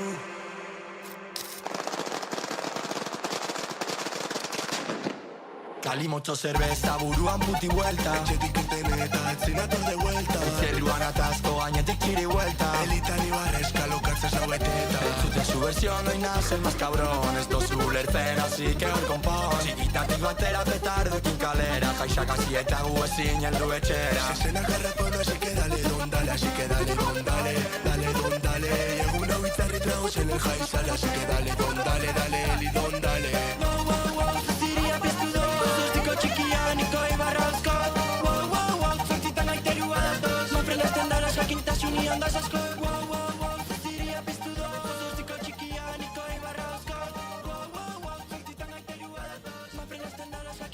Bertxaz gozatzen dutenetako bat bazara, posible izan daiteke hau zure urteko denboraldi gogokoena izatea. Euskal Herria eta Espainiako jai asko daude, udagaraian ospetsuak direnak, eta hauek batez ere giro ona eta ondo pasatzeko gogoa ekartzen dute batik bat. Festa garrantzitsuenetako batzuk, ekainaren 24an San Juanak, jai horiek uda hasiera ofiziala markatzen dutenak, gero San Ferminak, Gasteizeko jaiak, Donostiako aste nagusia, Bilboko aste nagusia, horiek ditugu batik bat, ez? Udako jaiak batez ere divertitzeko aukeraz gain, oroitzapenak sortzeko, musika genero desberdinak entzuteko aukera ematen dute. Azken horiei dagokianez, zuek baino hobekien zuek baino hobe jakingo dutenak, zuez zareten entzunleok gai horren inguruan gehien dakizuenak. Horretarako kalera irten gara ea udako abestia zein den, erromeria ala diskoteka nahiago duzuen, eta udan Euskal Herriko jairik onena zein den. Horretarako Mikelekin konektatuko dugu. Aupa, hemen gaude Aretxabaletako kaleetan eta oraingoan ikusiko dugu udarari begira zeintzuk diren inguruko gustuak. Zer aurkituko dugu? Zein dira uda honetan gehien espero dituzun jaiak? Nere herriko jaixak, Elgeta. Diala, ekaina bukaeran. Portasoleko jaiak. Ni jute naiz Leonea, orduan, Labañezako festak oso ondo daude. Horioko San Pedrok, ekaina bukaeran diela. Amezketako festa, noski. Horreziko, noski. Bueno. Zer nahiago duzu, erromeria edo diskoteka? Ezagit, bik. Diskoteka.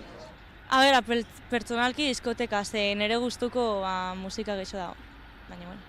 Udaran erromeria, ze herriko bestetan erromeria asko zobeto. Erromeria. Erromerie. Zure ustez, zein izango da uda honetako abestia? Nire ustez, uda honetako abestia izango da La Macarena.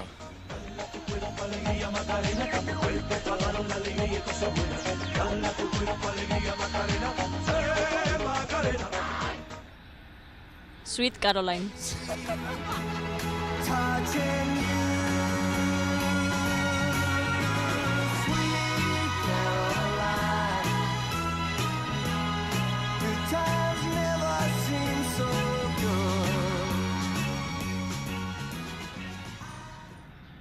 La Sevillana de Omar Montes.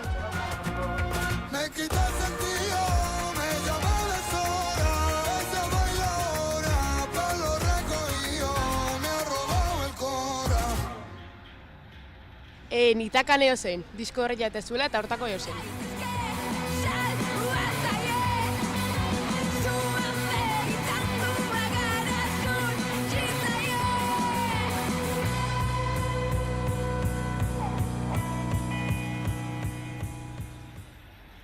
A ber, niretzat boik hau ontsa erten da kaparrak atatu kanto hori, eta ez dakit oso kantona irizat. Boik hau, kaparraken berria.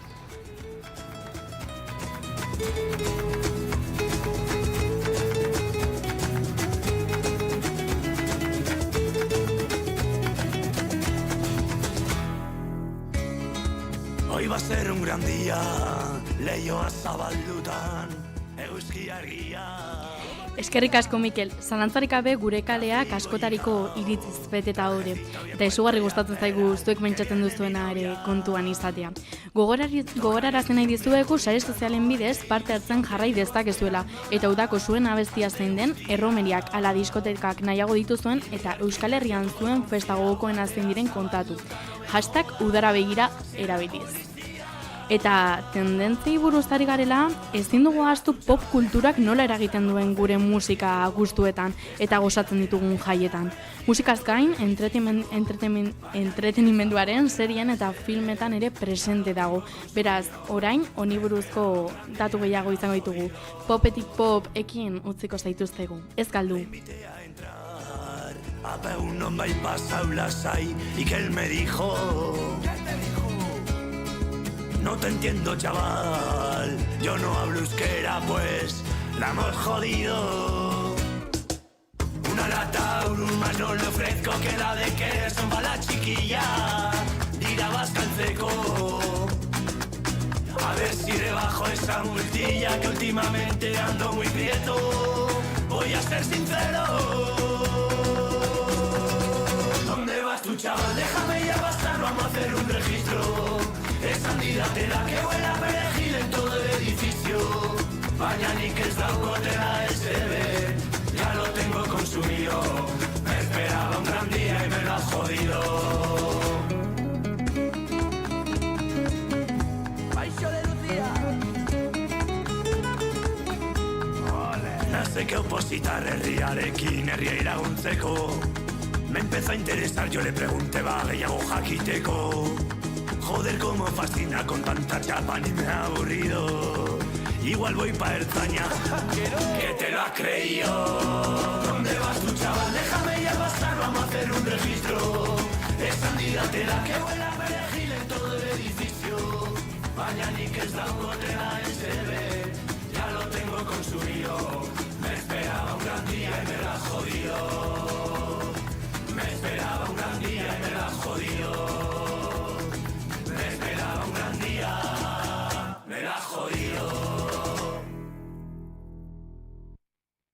Que huele a perejil en todo el edificio. Baina nik ez daukotena SB, ya lo tengo consumido. Me esperaba un gran día y me lo has jodido. Le invité a entrar a un nombre y pasau lasai y que él me dijo no te entiendo chaval, yo no hablo euskera pues la hemos jodido. Una lata, un más no le ofrezco que la de que son pa' la chiquilla. Dira bascalceco, a ver si rebajo esa multilla que últimamente ando muy prieto. Voy a ser sincero.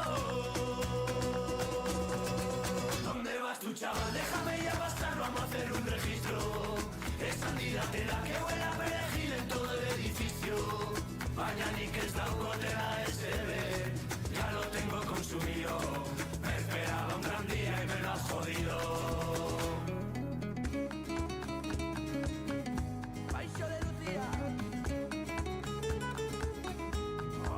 Nazeke opositar herriarekin, herria iraguntzeko. Me empezó a interesar, yo le pregunté, gehiago jakiteko. Joder, cómo fascina con tanta chapa, ni me ha aburrido. Igual voy pa' Ertzaina. Kaixo entzuleok, ongi torri Popetik Pop saiora. Pop kultura denok ezagutzen dugun zerbait da, eta denoi inguratzen eta eragiten digu. Bai gazte, bai heldu, berdin du. Denok izan gara eta bagara kultura hegemoniko baten parte. Oraingoan, ikono popen inguruan hitz egingo dugu, eta horren inguruko hainbat gauza komentatuko ditugu. Hasteko, erreferente handienak azalduko ditugu. Bueno, nik atzengo dugu ikono ezberdinetaz, eta nik lehenengo proposatuko duana, Britney Spears da. Nik uste denok ezagutzen dugun artista bat da, globalki oso famatu izan zela. Incluso pop printzesa kontsideratuta dago. Eta Baby One More Time diska, 1 milioi diska saldu zituen. Eta nik uste oso famatu izan zela, eta gainera ere gizarteko alor ezberdinetan influentzia handia edukizun. Azkenan arropa adibidez, oso ohikoa zen, 2000ko garai horretan, tiro basuko galtzak ikustea, txaketa kremaiera kolorea bastante alaiekin, eta bi koleta, ez dakit ezagutzen ez zuten beraien argazki sesio baten ere, bi koleta ateratzen zitula. Eta ez dakit zuek ezagutzen dituzuten, bideo ikoniko handiak egin zituen. Bai, Upside Down, incluso ere Toxic, gaur egun filmetan oso erabiliak dira, eta koreografia bai ikoniko, eta bai oso bisualak ziren. Bai, zugearena, ez? Bai, BMA's aktuazio batean, I'm a Slave You abestia abestu zuen, eta suge batekin atera zen, hori izan zen, bere karreran egin zuen gauzetako ere bastante garrantzitsu bat. Eta orain sartuko gara pixka bat gehiago, bere bilakera artistikoan, eta komentatuko izuek gauzatuk, eta zuek zerbait esateko bat zuten, ikuste ere bastante garrantzitsua dela. Beraren karreran ere, genero eta estilo asko ikutu zituen, ikuste, eta ere gauza asko gertatu itzaizkion. Hasi zen bera, 18 urte, 16 urteekin hasi zen ja Disney Club. Bai, oso txikia, bera jo gurasoek bastante kaina ematen zioten. Eta Disney Channel Cluban hasi zen. Eta gero ja, 18 urte zituela, bere lehenengo disko atera zuen. Eta genero eta ikusi daiteke, nik uste dena dakizunen argazki asko atera dira, bere bizitza oso gorra eduki zuen, eta genero eta estilo asko ikutu zituen, depende ze gauza gertatzen zitzaizkion. Eta hori, azkenean, adibidez, nik uste eta bastante komentatzekoa dela, 2008an, Blackout atera zuenean, nik uste denek ikusitu zuen beraien argazkiak. Nola ateratzen zen bera McDonald's batean ume batekin negarrez. Bai. Eta ez da agertzen igual Britney mosten duela bere hile guztia momentu baten. Bai, eske berari gertatu zitzaion gauzetako bastante garrantzitsu bat izan zen, bere aitaren tutela eta bere aitaren presio konstanteak. Eta bera ere da ikonopo baten, klaro ejemploa azkenean nola presioak eta paparazziek min asko egiten duten. Azkenean egunero akosatua zen eta antxiolitiko asko ere kontsumitzen zituen, jendeak drogak zirela pentsatzen zuen, baina bera ez zen drogatzen, liburuan kontatzen duen bezala. Ni beti uste dut Britney drogatzen zala, beti pentsatu dut hori. Barkatu, baina kontuz desinformazioarekin, kontuz non irakurtzen dituzen informazioak. Fake news. Eta hori, eta azkenean kontuz gauza asko gertatu zitzaizkion, eta bizitza mediatiko hori, ere nik uste bastante... Ez que oso gazte hasi izan, ez? Bai, esan duan bezala oso gazte, presio asko, eta bere bizitza bastante polemiko izan zen ere. Bere familia, ez? Bai, kontratzen zuen guztia. Bai, kontuz eduki bar da hori, porque ikonopop asko eta familia negozioetan sartzea ere kontuzko zerbait da. Azkenean bere aitak tutela jarri zelako eta soldata kontrolatu egiten zion. Zentro psikiatriko batera sartu zion bere boluntatearen aurka. Eta azkenean dira gauza batzu kontuz eduki behar direla pertsona bat delako. Azkenean deshumanizatu egin zitzaion asko ere. Eta ere, ez dira dena gauza txarrak ere. Azkenean berak ere musika, eta musika ez bakarrik ere, Paris Hilton bere laguna izan zen. Eta atera ziren egun batean hor de pari, eta etxera bueltatzen ari zirela, Lindsay Lohanekin, ez Paris Hiltonekin juntzien kotxera zijoaztela, eta Lindsay Lohan hor arratoi bat bezala, sartu zen argazkian, eta hor atera zen ikonikoa den argazkia, pixkat ilegala, azkenan zedako 3 pertsona lehengoa sentutan. Ja, oso. Bai. Eta atera ziren hiruak deskapotable batean, hor kotxean. Eta hori izango zen pixkat nik esan behar nuena ere honen inguruan. Ez dakit zerbait esan behar duzuten beraiten inguruan, edo galderaren bat, edo... Bueno, ikono bat. Bai. Eta bizte oso gogorra. Bai, gogorregia. Eta bere aita beran kargu itxiaz, ez okan beran gurasoak edo arazoak alkolarekin edo zerbait entzun nuen. A ber, beraiek eskusaten zaiatu zuten. Azkenean estatu batuan bai zegoen nola bazio legal moduko bat. Eta horazkenean gertatzen zena zen, zegoen hori esan duan bazio legal bat, non gurasoa justifikatu zuen gaizki zegoenarekin, mental breakdown horiekin, baina eske azkenean berak aterazun disko bat, exito bat izan zen disko bat, gaizki egonda. Osea, imaginatu gaizki egonda hori egiten bazuen, gaizki zegon. Orduan esan duzen, no, eske gaizki dago, beraren ez dutena zen, beraren alabataz, simaz, aprobetxatu. Orduan lege horretan esan zuen, no, gaizki dago, hobeto da nik zu zaintzean, nik zure kontuak eramango ditu, zure diru eramangoet, etxe bat bere diruarekin erosi zuten, osea dira, beste gauza esan dezula, deshumanizatu egin zuten ere, eta kalean ikusita, ematen zuen, arrazia ematen zuen montuan, jonki bat ematen zula, baina ez zen drogatzen, ez zen drogatzen. Baina azkenean, eski da, zure alaba hori ikusten dezu, eta ez dakit, zer egiten, no sé.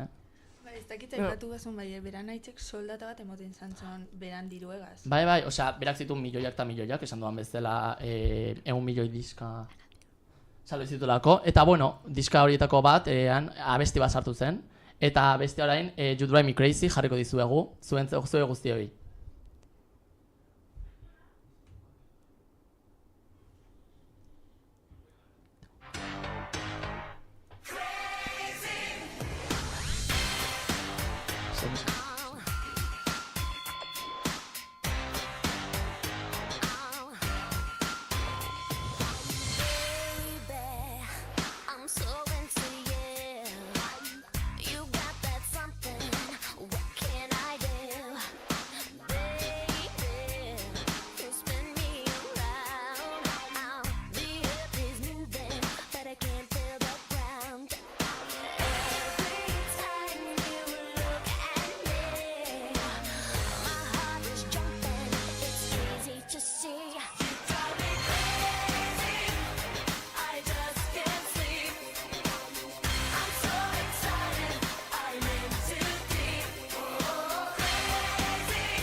Bueno, eta bestalde, zuri zein okurritzen zaizu, Naia?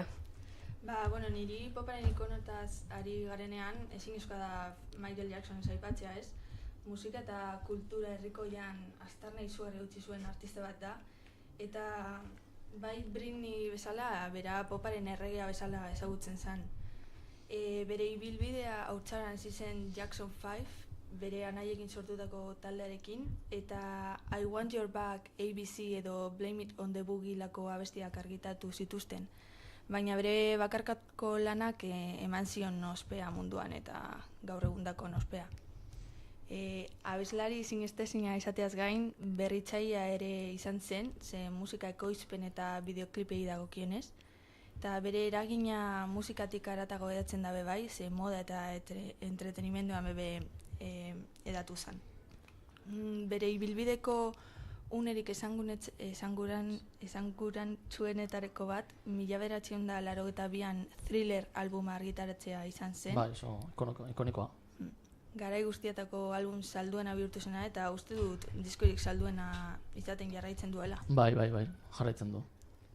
Thrillereko bideo musikalak industriarako ekoizpen estandarrak igotzeaz gain, bideo musikalaren kontzeptua eta arte modu gisa ere zabaldu zuen. Eta musikaz gain Michael Jackson ere ezaguna da bere dantza mugimendu emblematikoagatik. Ezagutzen duzue Moonwalka? nik uste denek saiatu dugula norbait, ez baiten hori egiten. Oso ikonikoa.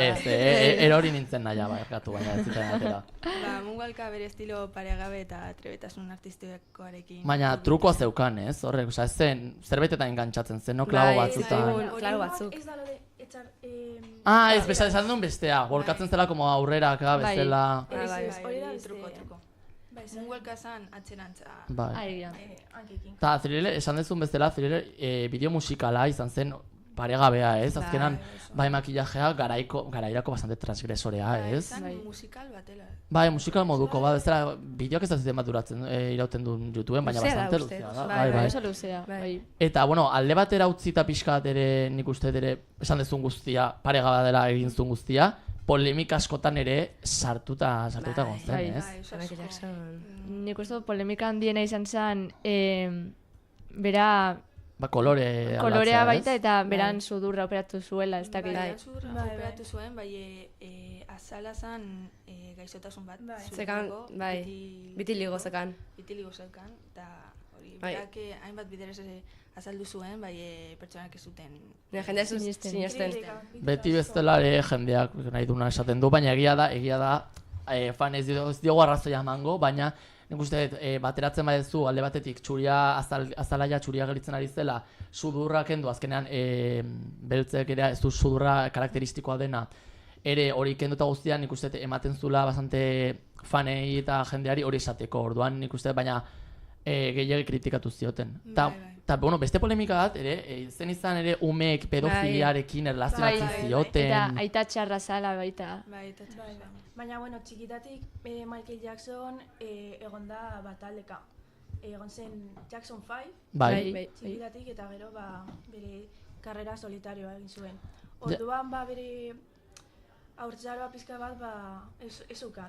Gogorra, bai, lan egiten asko. Haurtzaroa produktu bat da. Bindi bezala produktu bat izan da, produktu bat bezala erabili diote eta haurtzaroa kendu diote. Bai, bere gurasoak jarri zuten lanean supergoiz. Bai, egia da, zuk aldizkari batan irakurtzen badezu. Michael Jacksoni gustatzen zitzaiola umei lotara eramatea eta gaietak eta esnea ematea. Egia da, ulertzen dudala, jendeak esatea, ostia, igual... Pedofilia gustatzen zaio, thriller, baina ez dakit, Normala ez da. Zer? A ber... Eramatea lotara, baina hori da gurasoak egiten duten gauza bat, en plan, oiratzea beraien umeak, baina... Ez ziren bere umeak. Zeran ez, adoptatu zituen bere umeak. Bale. Uste dut, no? Parke bat. Bai, gustatzen zaino ume. Beran etxea eta jolastea bere umeekin eta holan. Nik gogoratzen dut deklarazio batzuk uste esaten zula, berai gustatzen zitzaiola zela umei, poza... Nik uste gertatzen dena zen hori esan dezutenarekin, nik uste, ez zitzaiola infantzia bat edukitan nahi zuen umei, berak ez zuen poza, ordan eman izien umei infantzia pozgarri bat nik uste dut ere. Bera bizi nahi zuen, ez zuena bizitzan. Eta bera baita, Macaulay Culkinekin izan zuen erlazio superestua, eta zen ume bat, hori zen baita bastante arraroa. Bai, drogakin edukizuen beste arazo bat ere Macaulayk. Bai, dau, jenti pentsatzen da ondino, ez dauela hilda. Osa, 2011an hil zan, da ondino dau pertsonak. Ba, eske, nik pentsatzen dut ez du, 2002, 2001, 2011an hil zan. No, esa, dula. Ja, ez eken den. Ja, bai. Bueno, eta orain jarriko dugu Michael Jacksonen abesti oso famatu bat, dala They Don't Know About Us. Reivindikazio abesti bat.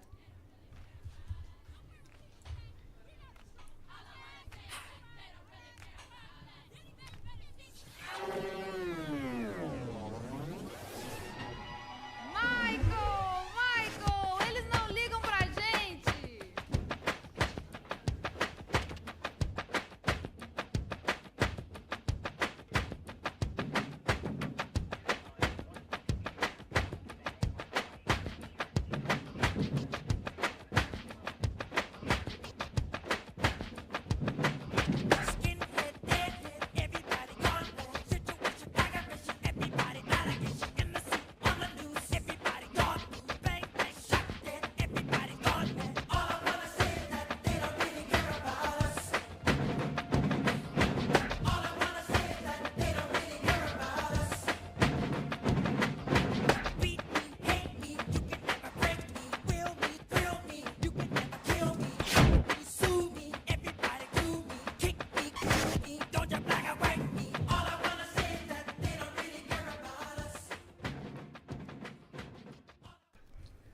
Bueno, eta Elena, zuri ze artistari buruz egiten guzu? Ni poparen inguruan pentsatzen dudanean, burura etortzen zait esaterako Madonna, eta beti esan diote poparen erregina, eta beran buma 80ko hamarkadan hasi zen, beraren bi hit oso famatuekin, Like a Virgin eta Material Girl, eta Madonna beti izan da ezaguna beran estiloagatik, beti, beran ibilbidearen hasieran izan zen baita ere oso transgresore eta oso punk itxurarekin, baina gero bera fama bera famatua... Gero bastante katoliko edo, pixkat religioarekin erlazio zeukan abeste eta jantzkera jartzen zituen, ez? Ez dakit hori izan. Gero 80 hamarrekoa markadan bere estiloa nahiko kontserbadore eta sofistikatua eta apur bat sexy beste argazketan atera dana. Eta Madonna baita ere izan da genero arauak salatzen duen pertsona bat, eta hori beran bi abestietan ikusi alda, adibidez Express Yourself eta Human Nature, eta ez dakit zuek dakazuten beste zerbait Madonnaren inguruan komentatzeko. Azkenan nik uste, azkenan bastante, abeslari azkenan beti bezala emakumei gertatzen zerako industria honetan, bastante ikono pop kritikatu izan da, nik uste duela azkeneko hamarkadan, nik uste, ez dakit. Azkenaldian, bai. Fizikoki, azkenan esaten da, ja zarra dagoela bat dantzatzeko. Emakume zaharra, tipo amona bat bezala, baina ez da nagusia, makarrik, 75 urte dauzka, baina bera narinarako egia, bera txer. Gu baino beto dago, eta jendeak beti kritikatzen dira, bai. Baina azkenean Madonna beti esaten zaio hori, dantzaten dola gaizki edo inkluso ridikuloa dela dantzatzeko igual. Baina, egia da, fizikoki, gaina horretaz kritikatu baina, arpegiaren ikustet, fanek egiten dioten kritika asko, hori eraman diola arpegia adibidez operatzera. Bai, kritika konstante bat. Bai, hori da, azkenan, enbeste, kosifikazioa masibo horrekin, berak azkenan nahi duna da mantendu nik uste dut, eta hori horregatik egiten du hori guztia, nik uste dut. Gainera adibidez, mutil bat, edo gizon bat, berdina egiten badu, bera izango zen errege bat. Obviamente. Bera inekin eta nolakoa egiten du. Bere hile zuria lagatzen dau margotu gabe edo.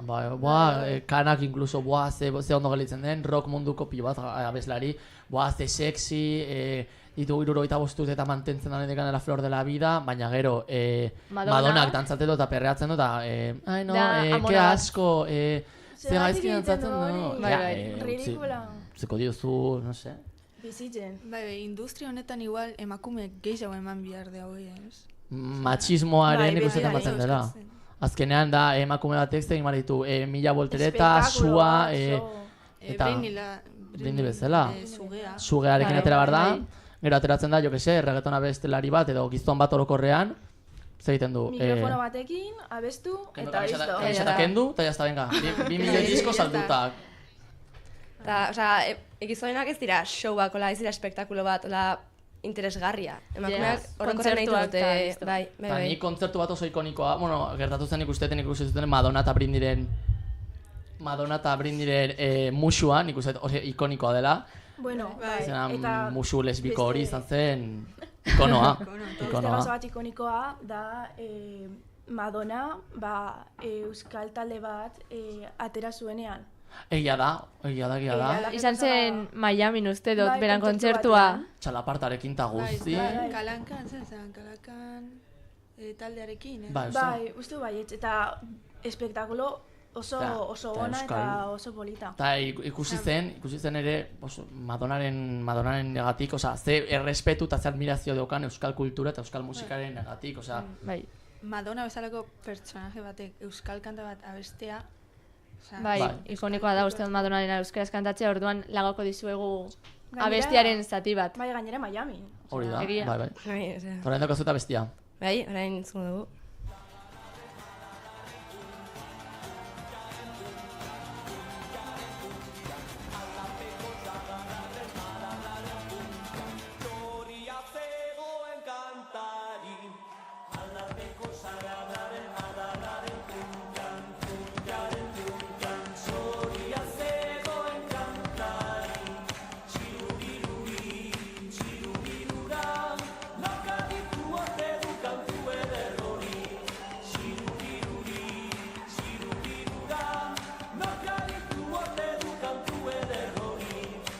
Riguru zelaieko oianaren zola, zolaren zola, hiri bat dago denari. Txiruriruri, txirurirura, nok bilduko ote julili xarmantori. Txiruriruri, txirurirura, nok bilduko ote julili xarmantori.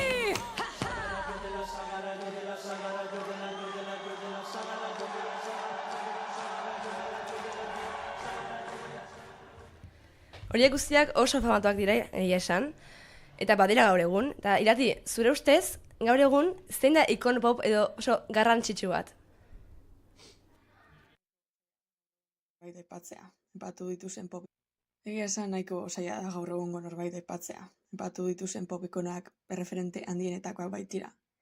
Baina esan behar dago bat faltan egon dela. Nola ez duzu aipatu Freddie Mercury. Zer esan berari buruz. Nabaria da musikan izan zuen eragina, hainbat genero musikal kombinatuz. Hala nola rocka, popa eta opera. Garai hartan ezinezkoak zirudiena. Eszenatokian zuen ahotza eta karismak presentzia eszeniko handia eman zioten. Rockaren historiako abeslaririk dinamikoena bihurtuz. Naiz eta garai hartan jaio ez oraindik denok dugu buruan bere irudia eszenatokian grabatuta. Mikrofonarekin alde batetik bestera nola mugitzen zen. Seguru nik gurasoek kontatu diguten aldi guztiei esker. Musikan izan zuen eraginaz gain, Freddik eragin handia izan zuen modan, bere estiloarekin genero oztopo guztiak atziz. Arropa eta osagarri deigarriak oihaldiz tiratzuekin kombinatzen zituen. Makillaje eta horrezkeran bitxikin batera, genero arauak erabat desafiatuz. Hala ere, bere estiloak polemika handia sortu zituen. Denok bai dakigu garai hartan zer arazo izan zituen bere garaiko sexu arauei argi eta garbi aurre egiteko. Gaur egun miretzi da horregatik, artista eta azale belaunaldiak inspiratu baititu bere sexualitateari buruz irakurriko izateko. Freddie Mercury bere bizitzan pribatuan ere ausardia erakutsi zuen, eta horrek eragin handia izan zuen LGTBIQ+ komunitatean. Bere izaera eta bizitza pertsonala askatasunaren eta aniztasunaren simbolo bihurtu ziren. Horrekin batera, bere polemikarik handiena heriotzara eraman zuen gaixotasunak eragin zuela. Haren ausardiak eta zintzotasunak hil baino pixkat lehenago, gaixotasun horren arazo handiz kontzitzatzen lagundu zuen. Izan ere, 1981an, VIH gaixotasuna zuenaren berri publikoa eman zuenean, xok handia eragin zuen mundu osoan. Bere heriotzaren ondoren, bere taldekidek eta zaleek bere oroimenezko kontzertu handi bat antolatu zuten, The Freddie Mercury Tribute Concert. Eta kontzertu horrek $1.000.000 bildu zituen VIH ikerketarako. Horrek bere musikarekin batera bere ondarearen zati handi bat izaten jarraitzen du. Gaixotasunari emozioan ikusgarritasun eta hil ondoren egin zen borroka. Bere bizitza eta heriotza bidez Freddie Mercuryk munduari ekotzen zion nola bizitzen eta borrokatzen den dignitate eta ausardiarekin. Freddie Mercuryk musikan marka ezina utzi zuen bere talentu eta sormenarekin eta rockaren moda eta artisten irudia ere birdifenetu zituen. Gainera, Freddie Mercuryren eragina gaur egunaren nabaria da. Artista eta talde askokaren estiloa eta musika inspirazio iturri gisa hartzen dituzte.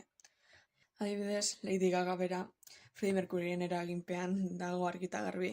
Lady Gagak askotan aitortu du Freddierekiko duen miresmena eta bere eszenaretze teatrala, moda, ausarta eta genero arauei aurre egiteko moduak zuzeneko lotura dute Mercuryrekiko eraginarekin.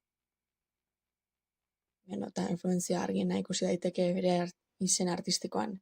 Lola Lady Gaga kantuan inspiratuta jarri zuen. Talde batetik Adam Lambert dugu, gaur egungo Queen taldeko abeslaria.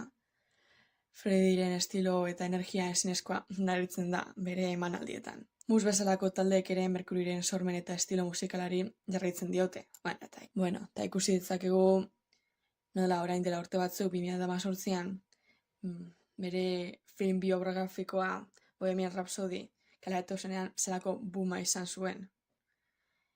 Eta, zenik esan behar dago bai, zanean Freddie Mercury ez zela soilik musikari bikaina, baizik eta bere gareko ikono kultural bat ere bazela. Bere musikak estiloak eta izarak rockaren mundu aldatu zuten guztiz. Siga hablando. Bueno, eta orain Spice Girli buruz izango dugu. Bai. Maialen, zure Bai, hitza. nik Spice, bai. 1984 sortu zen talde britaniarra da. Eta, bost neska daude taldean. Geri, eta, daude bi Melanie C eta Melanie B. Gero Victoria eta Emma. Talde hau, 1 milioi disko baino gehiago saldu zituen. Eta, musikaren emakume talderik arrakastatxuna izan zen.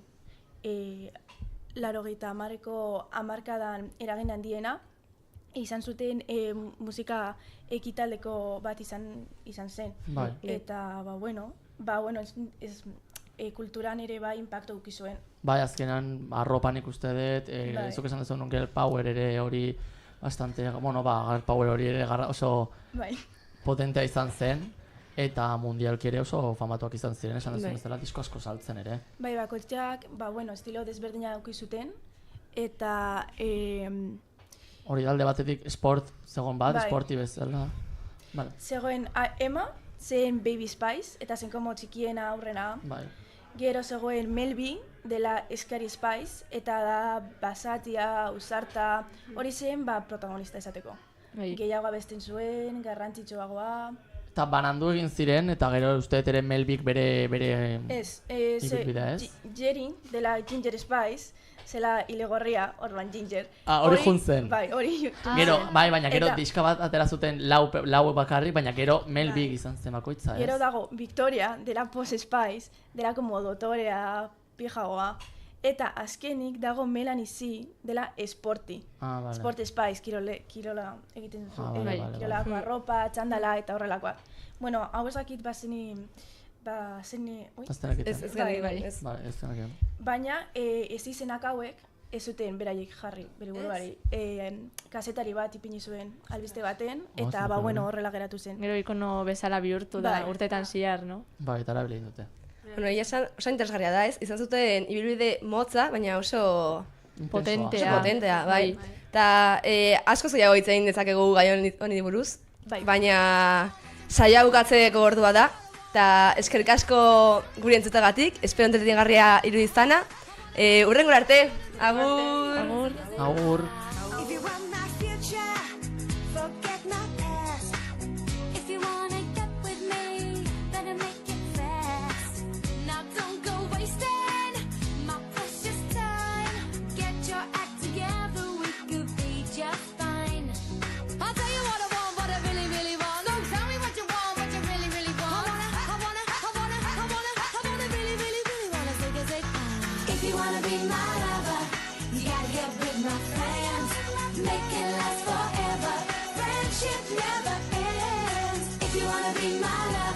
Azkenean bera aitak tutola jarriztelako eta soldata kontratu zion,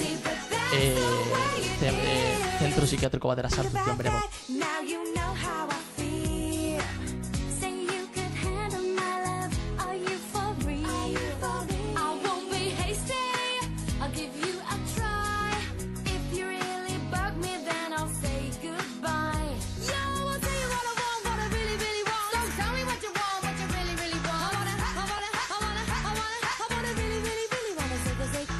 If you wanna be my lover, you gotta get with my friends. Make it last forever. Friendship never ends. If you wanna be my lover, you have got to give. Taking is too easy, but that's the way it is. So here's the story from A to Z. You wanna get with me, you gotta listen carefully. We got M in the place who likes it in your face. You got G like MC, who likes it on a easy B, who doesn't come for free. She's the real lady. And as for me, your body down and wine it all around. Slam your body down and wine it all around. If you wanna be my lover, you gotta get with my friends. Make it last forever. Friendship never ends. If you wanna be my lover, you have got to give. Taking is too easy, but that's the way it is. If you wanna be my lover, you gotta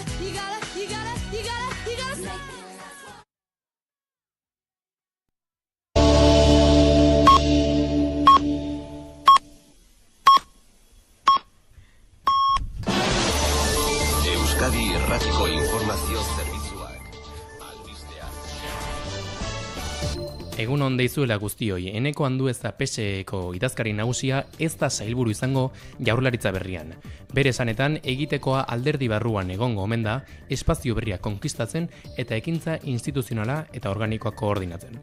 Eusko Legebiltzarreko bozeramaile eta ere badenak, Jaurlaritza berriaren egitura eta saien banaketa erabaki gabe dagoela ere adierazi du. Baina sozialistek aurreko Jaurlaritza baino 2 eserleku gehiagorekin, hau da 12rekin, pisu handiago izan beharko dutela nabarmendu du.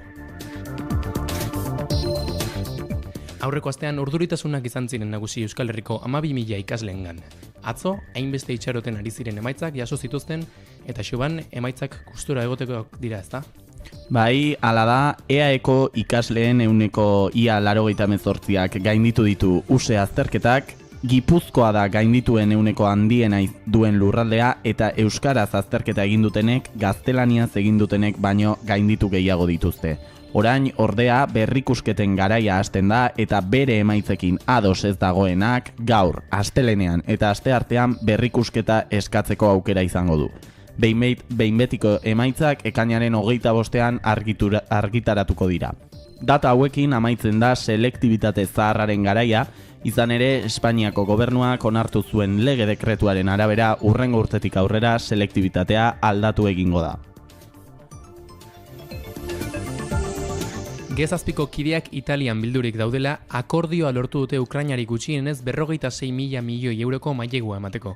Mailegu hori Errusiako Banku Zentralaren aktibo izoztuek Europar Batasunean sortutako interesekin ordainduko da, batez ere Belgikan.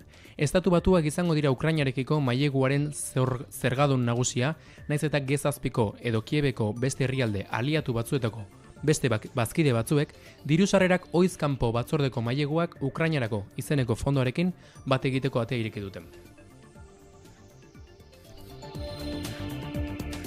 Eta zirrara da nagusi futboltzaleen artean, gaur emango baitzaio hasiera Alemanian ospatuko den 2024ko Eurokopari. Gaueko 9etan izango da lehen partida eta herrialde anfitrioiak Alemaniak Eskoziaren aurka jokatuko du. Bihar hasiko da multzokako fasea eta 3 partida izango ditugu egunean. 3etan, 6etan eta 9etan hain zuzen ere. Frantzia eta Ingalaterra dira txapelketa irabazteko favorito nagusiak. Eta euskal jokalariei dagokionez, Unai Simon, Remiro, Bibian, Zubimendi, Merino, Oyarzabal eta Nico Williamsek hartuko dute parte Espainiar selekzioarekin Luis de la Fuente hautatzailearen aginduetara. Eta errepidean egoera zein da Maili? Bai, segurtasun sailak dioenez, momentu honetan euskal errepideetan oraindik ez dago aparteko intzidentziarik. Eguraldiaren iragarpena, Garazi Arozena? Egunon, ostirala fronte hotz batekin hasiko dugu. Euri pixka bat utziko horrek, batez ere egunaren bigarren partean. Goizean, hodeiak eta ostarteak tartekatuko dira eta ateri utziko dio. Arratsaldean aldiz, zerua lainotuta geratuko da eta euria egingo du. Euri gutxi egin eta denera zabalduko da. Hego-haizea izango dugu egunaren hasieran. Kostaldean iparraldetik finkatuko da goizean. Arratsaldean haizeak ipar-mendebaldera egingo du eta harrotu egingo da. Temperatura maksimuek behera egingo dute. Hegoaldeko zenbait puntutan izan ezik. Bertan aurreko eguneko balioetara iritsiko dira. Goizeko 11 eta 12 dira, Irati Azkarate teknika eta errealizazioan.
Hasi. Arri Arzeluz, egunon. Egunon, Xabi. Denboraldi amaiera iritsi da jada, eta hasi dira dagoeneko gure euskal taldeak mugimenduak izaten. Bai, ez udara oso luzea espero da Euskal Herrian, baina batez ere Donostian. Izen asko dira Errealan alde batetik bestera dabiltzatenak. Robin Lenormand, Mikel Merino, Martin Zubimendi, hauetaz gain, aurten taldean utzitakoak izan direnak utxunea uztea posible da. Baina Erreala ere hasi da bere mugimenduak egiten. Badira izen batzuk zuetara gerturatzen direnak. Sergio Gómez, Carlos Soler, Kerem Akurgoglu, eta izan liteke aurten utzita izan den pertsona batek bertan jarraitzea. Indar gehien duen izena Kieran Tierney da. Udara gogorra beraz Errealeko kirol zuzendarientzat. Lan handia egin beharko du Roberto Olabek, uztaiak 27 aurre denboraldiko lehen partidarako. Bilbon ere lan aldia dute egiteko, ezta? Bai, gainera urrengo denboraldian 6 urtez ondoren Atletikek Europan jolastuko du. Eta Muniain eta Raul Garziak utziko duten utxunea betetzen saiatu beharko dira. Hasi dira dagoeneko izen batzuk ateratzen, Aimar Oroz, Iban Martin, Aymeric Laporte eta abar. Gainera, Bartzelonak badu Nico Williamsen interesa eta badirudi Nikorentzat ez dela aukera txarra. Baina, seguru nago ez dutela Atletikek talde txarra osatuko uztailaren 24. Aurre denboraldiko lehen partida. Baita esan didate, badagoela Gasteiz aldetik Atletikeko jokalari baten interesa. Asier Villalibre. Villalibrek igoera bikaina bizi izan zuen talde babazorrarekin, 2022-23ko denboraldian. Azer nolako igoera bizi zuen, bai, Asierrek lehengo urtean. Aurten ere izan dugu euskal talde bat lehen mailara igoera burrukatzen, baina berandugo hitz egingo dugu horretaz. Alabesek aurten jokalari asko izan ditu taldean utzitaukak, eta balitekena da urrengo denboraldian ez jarraitzea. Andoni Gorosabel, Rafa Marin, Samu Omorodion eta pare bat gehiago ez dute jarraituko. Badira bai jokalariak ez dutenan jarraituko, eta gainera aurten denboraldi ederra egin dute. Alabeseko direktiba lehengo urteko udaran egindako lana errepikatzen saiatu beharko da, helburua lortzeko, lehen mailari eustea. Badugu azken berri bat ere Iruñatik. Entrenatzaile aldaketa izango dugu. Jago Arrasatek ez du Osasunan jarraituko urrengo denboraldian. Jago Arrasatek hainbat arrakasta esanguratsu lortu ditu 2018ko ekainean kargua hartu zuenetik. Lehen mailara igotzea 2018-19 denboraldian eta ondoren egonkortasuna lortu zuen lehen mailan. 2022-23 denboraldian Osasunak bere denboraldirik onenetako bat izan zuen hamarkadetan. Eta horri esker Europako txapelketarako sailkatu ziren lehen aldiz denbora askoan. Horrez gain, Errege Kopako finalera iritsi ziren. Tituloa irabazi ez bazuten ere, finalera iristea mugarri handia izan zen. Dagoeneko bilatu dute entrenatzaile berria, Vicente Moreno. Entrenatzailearekin batera jokalariak bilatzen hasi da Osasuna. Eta badirudi ezker hegaleko dela lehentasuna. Jesus Vázquez eta Jaume Costa dira posturako gehien entzun diren izenak. Eta orain bai, Harri, orain Eibarren igoera hitz egiteko unea iritsi da. Zer diozuzuk? Azepena asteazkenekoa. Eibarrek den aurpegi zuen, etxean jokatzen zuen eta ezin izan zuen garaipena lortu. Lehen mailara igoera lortzeko. Huts eta bi galdu zuen Oviedoren aurka. Bai, azerpena. Euskal taldeak alde batera utzita gaur abian dauden selekzioen bi txapelketa handien errepaso laburra egingo dugu. Eurokopa eta Amerikar Kopa. Prest, Harri? Bai, horixe. Az gaitezen Eurokoparekin. Aurten txapelketa Alemanian egingo da. Eta lehia maila oso altua ikusiko dugu. Frantzia, Alemania, Inglaterra eta Espainia protagonistak izango dira. Futbol ikusgarria erakutsiz. Hala da, Frantziak Kylian Mbappé buru duela, bere taldea menderatu du. Orain, Harri, konta iguzu Amerika Kopari buruz. Noski. Amerika Kopa 2024koa ere zer esan handia ematen ari da. Brasil eta Argentina izango dira talderik indartsuenak. Vinicius eta Messi euren selekzioen buru dilerarik. Halere, Kolonbiak eta Uruguaiek maila gorenaren lehiatzeko aukera dutela erakutsi digute. Ziur gaude bi txapelketetan intentsitatez eta talentuz betetako partidak izango ditugula zain. Osasun mentala fisikoa bezain garrantzitsua da futbolarentzat. Askotan jokalariak zelaian ikusten ditugu, baina ez ditugu ezagutzen kanpoan egiten dituzten borrokak. Azken urteetan, hainbat futbolarik euren borroka pertsonalei buruz hitz egin dute. Andres Iniesta munduko kopa irabazi ondoren depresioari buruz argi eta garbi hitz egin zuena. Eta Michael Phelps, igeriketako leyenda, bere zailtasunak partekatu dituena. Historia hauek erakusten digute presioak edozein atletarengan eragina izan dezakela, bere arrakasta kontuan hartu gabe. Horixe, errenditzeko presioak, edabideen eta zelan kritikek eta etengabeko lehiak estres eta antsietate maila oso altuak ekar ditzazkete. Ez da arraroa jokalariak isolatuta edo laguntza eskatzeko gai ez direla sentitzen. Zorionez, pertzepzioa aldatzen ari da.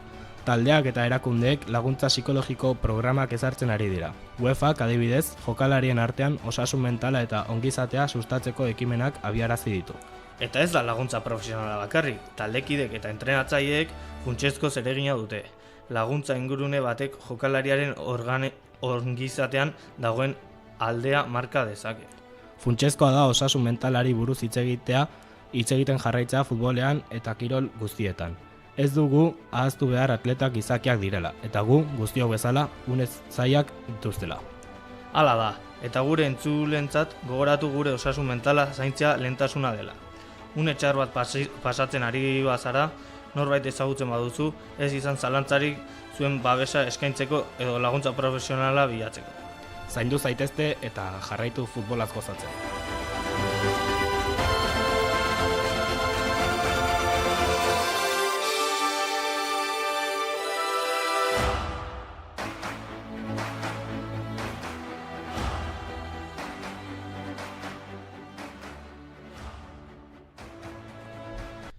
Bueno, eta oraingoan, lehenengo formulariko pasioz hitz egingo dugu.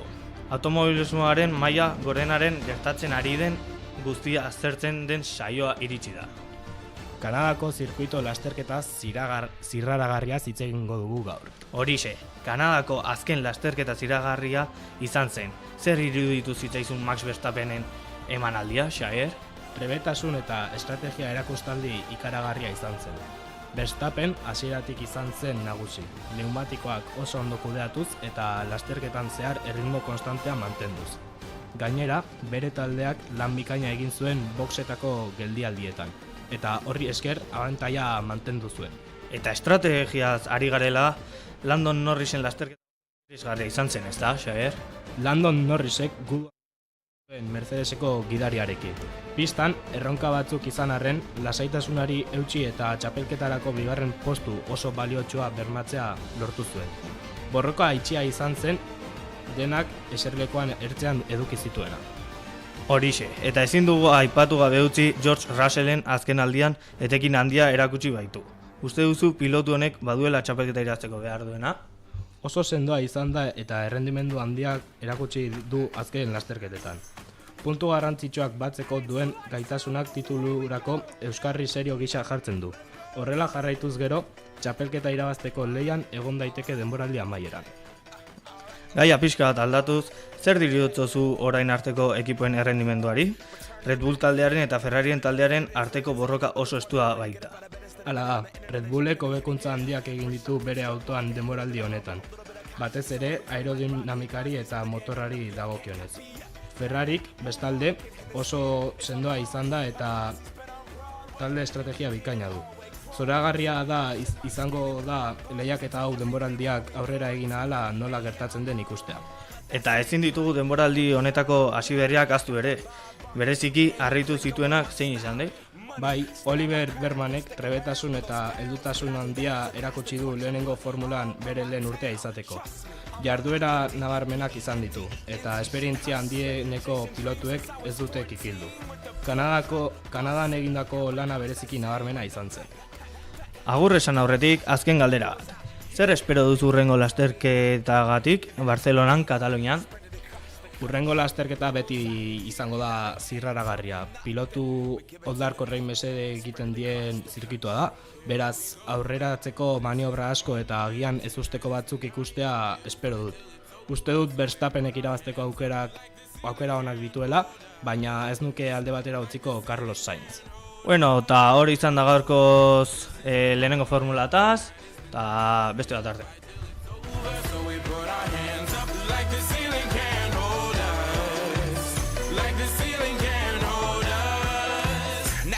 kick it, thank you. Yeah, I'm so damn grateful. I grew up really wanna go fronts, but that's what you get when Wu-Tang raised you. Y'all can't stop me. Go hard like I got an 808 in my heartbeat. And I'm eating at the beat like it gave a little speed to a great white shark on shark week. Raw, time to go off, gone. Deuces goodbye. I got a world to see. And my girl, she wanna see Rome. Caesar make you a believer. Nah, I never ever did it for a throne. That validation comes from giving it back to the people. Now sing this song.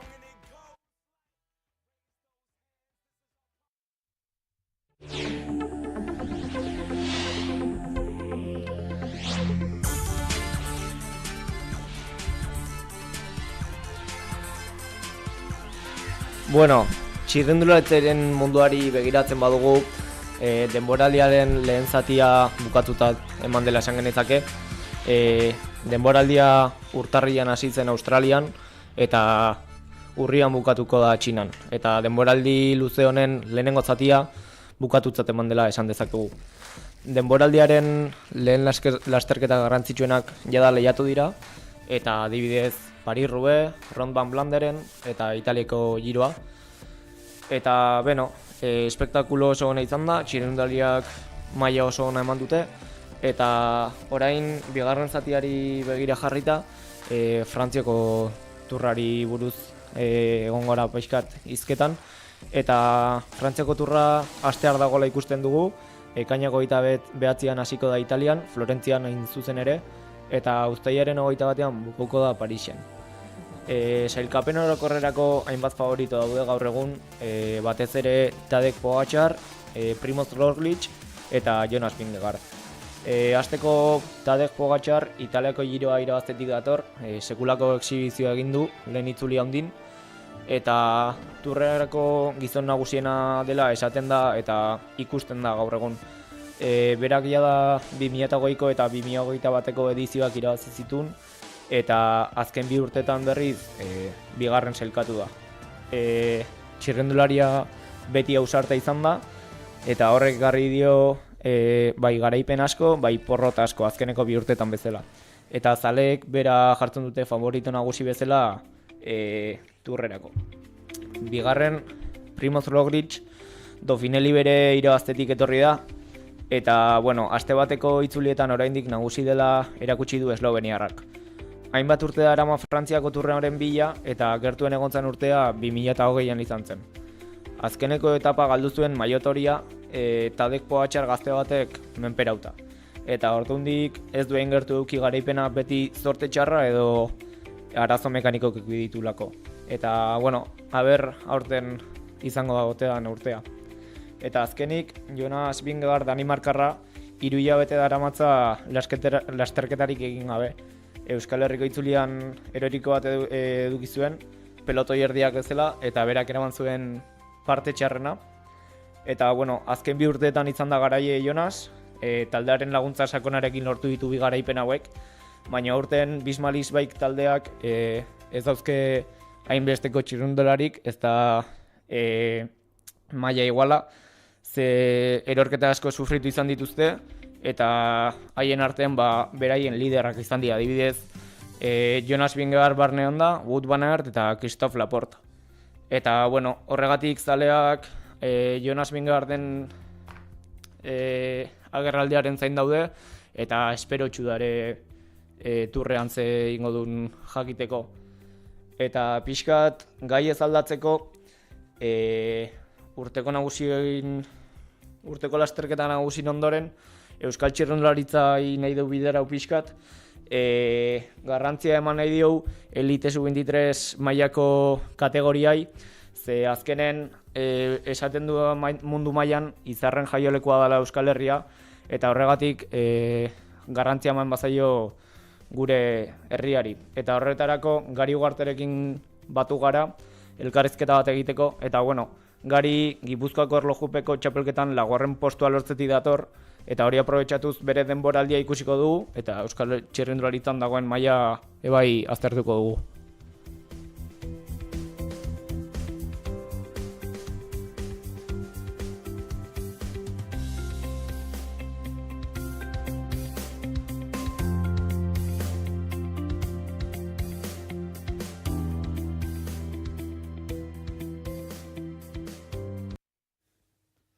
Eta, Bueno, kaixo gari, ongi etorri gure irratsaioa. Eta, bueno, pixka hasteko konta eguzu zeintzean eta nola iritsi zean tokia. Vale, kaixo, ni Gari Ugarte naiz, 19 urteko legazpiar bat, eta, bueno, txikitatik txirrindularitza dukiet presente nire bizitzan, bai osabak bultzauta, eta bai, Benjamietatik aurrea nire pasio izan dalako. Ja, txikitan hainbat kirol proba nitula, futbola, saskibaloia o pelota beste. Eta, bueno, gerozta gehiago juntzai gustatzen kirol hau, afizio simple bat izatetik, gaur egun bizitza estiloa da niretzat. Eta, bueno, oain hemen hau sub-23 mailan, Laboral Kutxa ekipon, eta gustora, bai. Vale, ondo. Oain azkeneko karrera izan dezuna, Jerbaiza, atzo asteartea, laugarren postua lortu zenun, haber zemuz sentsazio, zemuz gehauzean. Vale, egia esan postu beha espero nun, ez dizut gezurrik esango. Nire ekipokideek Aitorrek Kriston denbora intzon, eta, bueno, ni sentsazio ez oso honekin bukau non karrera, egia da baita pintxa bainola azkenengo goeran. Eta, bueno, azkenen disiplina hau asko preparaua dan disiplina bat da, bai kabran indarra itea lortzeko eta bai aerodinamiko juteko. Eta, bueno, egia ez dutela inbeste landu, buelta Castellonetik etorri naizela, igual fatiga hori notauko zala, baina, bueno, esperientzi berri bat eta hori, pozik. Hori da, pixkat ikasten gutxinak ez? Hori da, azkenen hori da intentzioa, pixkanaka gauza egiten jutea eta adibidez itzuli berrik, baita kontrareloja olako disiplina berrik probatzen jutea. Hori da. Eta oain gutxi gora bera, denboraldiko lehenengo zati egingo zenun ja, o ja bigarren zare? Bueno, nik bere izikoet igual denboraldia Espainiko txapelketak eta gero, ingoet atxedentxo bat, aste bateko hala, eta gero da partea eukikoet itzulin batekin, da beste hainbat karrerekin. Bale, eta ze balorazio dituzu gutxi gora bera? Oso pozik, ikusi da progresio bat eukidetela, azkenengo karrera hauetan ja karrerak disputatzen, eta gira esan nik uste egokitzapen on bat eukidetela eta oain gustora nabil. Hori, azkenen karrera bat irabazi ez, bat? Bai, karreran ataungo karrera irabazi non, aste buruetan baita behasain hirugarren inon, eta hori, azken denboraldi honetan arratxa politxa daket. Oso ondo, zorionak. Gero baita, nahi dugu jakin Euskal Txirrindularitzan daun egoera, batez zure kategorin, sub-23 elite kategorin. Aber ze maila daun, eta talde askaren, eta talde horiek ze baliabide dauzketen. Vale, Euskal Txirrindularitzan gertatzen dena da filialek indarraz handia dutela.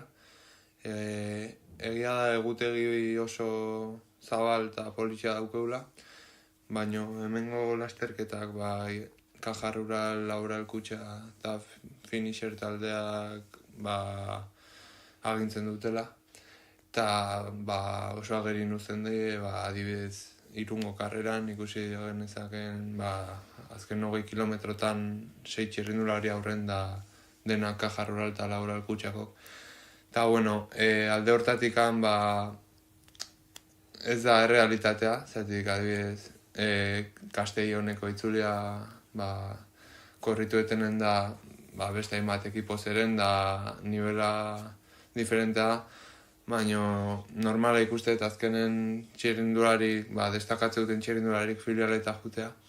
Eta filiala ez dien ekipok pixkat nivel gutxigokin ibiltzea, baina baita horre hoten die leian, karrera askotan. Azkenen ez diela bakarrik filialak eta varietatea daula.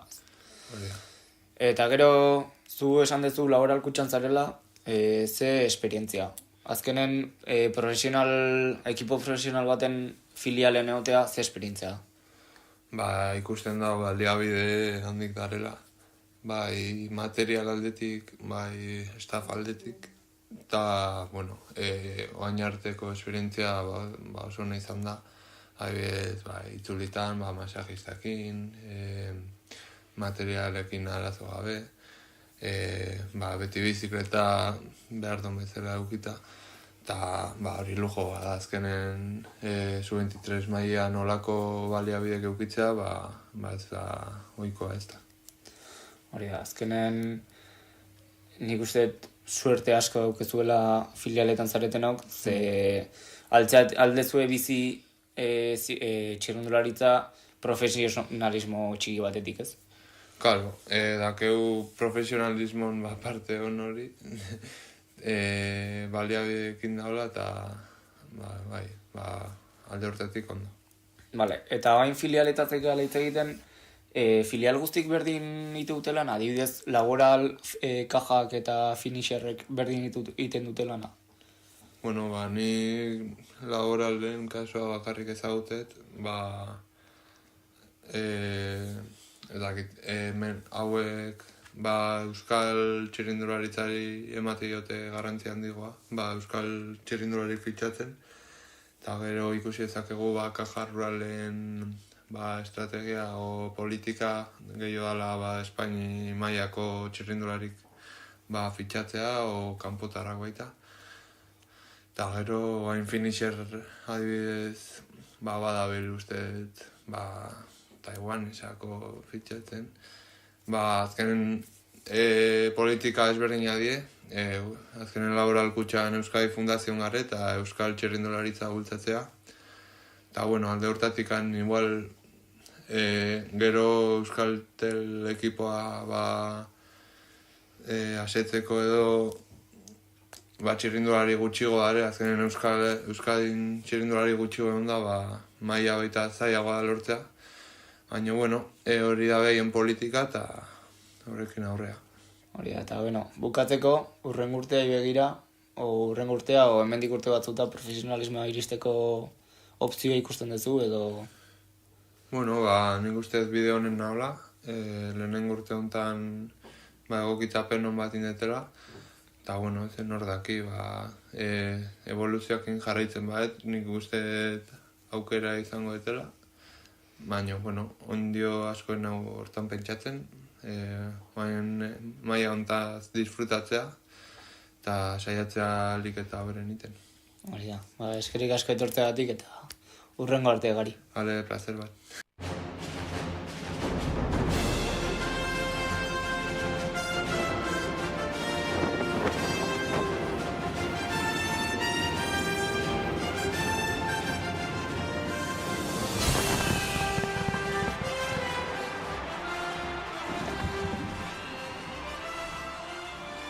Eta, deno dakigunez, 2024 Olimpiar urtea da, eta horregatiko hain pixka bat Olimpiadei buruz hitz egingo dugu, eta horretarako Julen etorri da gure gana.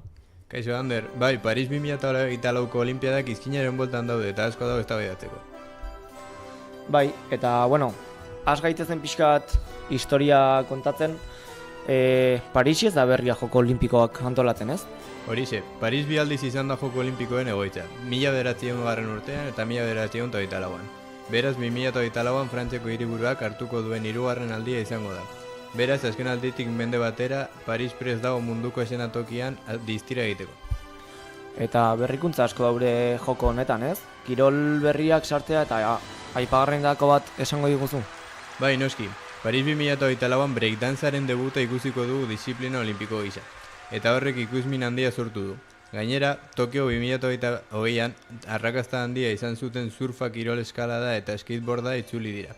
Kirol hauek entzuleria gazteago eta anitzago erakartzen ari dira, eta hori zoragarria da jokoetarako.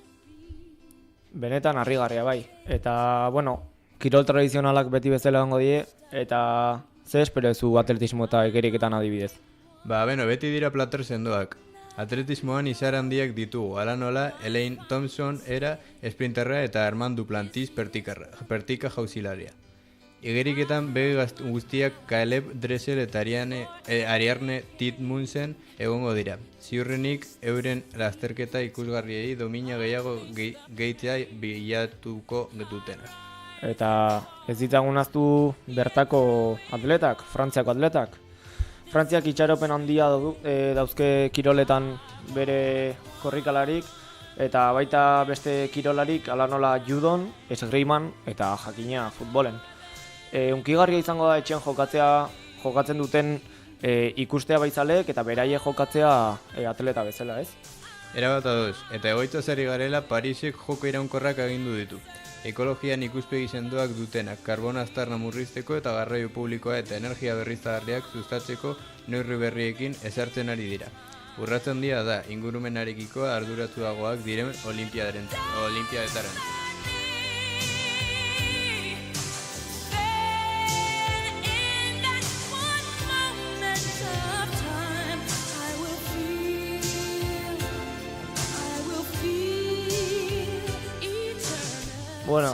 Bueno, eta jarraitzeko Julen, ze espero dezakegu ekitaldian inguruan? Bai, irekiera ekitaldia ikusgarria izango dela agintzen du. Sena ibaiaren zehar egingo da. Erabaki berritzailea da eta milaka pertsonak ekitaldiz gozatu ahal izango dute ibaiaren ertzean zehar. Gainera, Frantziako kultura elementu nabarmenak egongo direla iragarri da. Tradizioz eta modernitatean ahaztuz. Zoragarria benetan, zeremonia aztezina izango da seguro. Eta aztezina esadi garela, beti daude historian olimpika marka batzuk. Zein uste zu izango dela aurtengo izarretako bat? Hautagai asko daude. Aipatutako ez gain, Simone bitartean dugu gimnastikan garaipen bat egin dezakeena. Eta Tadej Pogačar txirrindularitza. Eta jakina beti dago ezustekoentzako eta jokoetan zehar azaleratzen diren eroi berrientzako lekua. Gero baita ez ditzagun kendu garrantzia debut olimpikoa egite duten atletei. Aukera paregabea da haientzat beren talentua erakusteko eta mundun bere aurpegia erakusteko. Horixe, olimpiada bakoitzeko veteranoen eta talentu berrien nahasketa bat da, eta horrek egiten du hain berezi. Baina amaitu baino lehen, Ander, zer iruditzen zaizu Paris 2024 buruzko bitxikeria batzuk aipatzen baitu? Oso ondo. Bitxikerietako bat izango da jokoen ondoren bila olimpikoa komunitate ekologiko bihurtzea espero dela. Etxe bizitza jasangarriekin eta berdegunekin. Gainera, joko hauen goiburua partekatzeko egina da.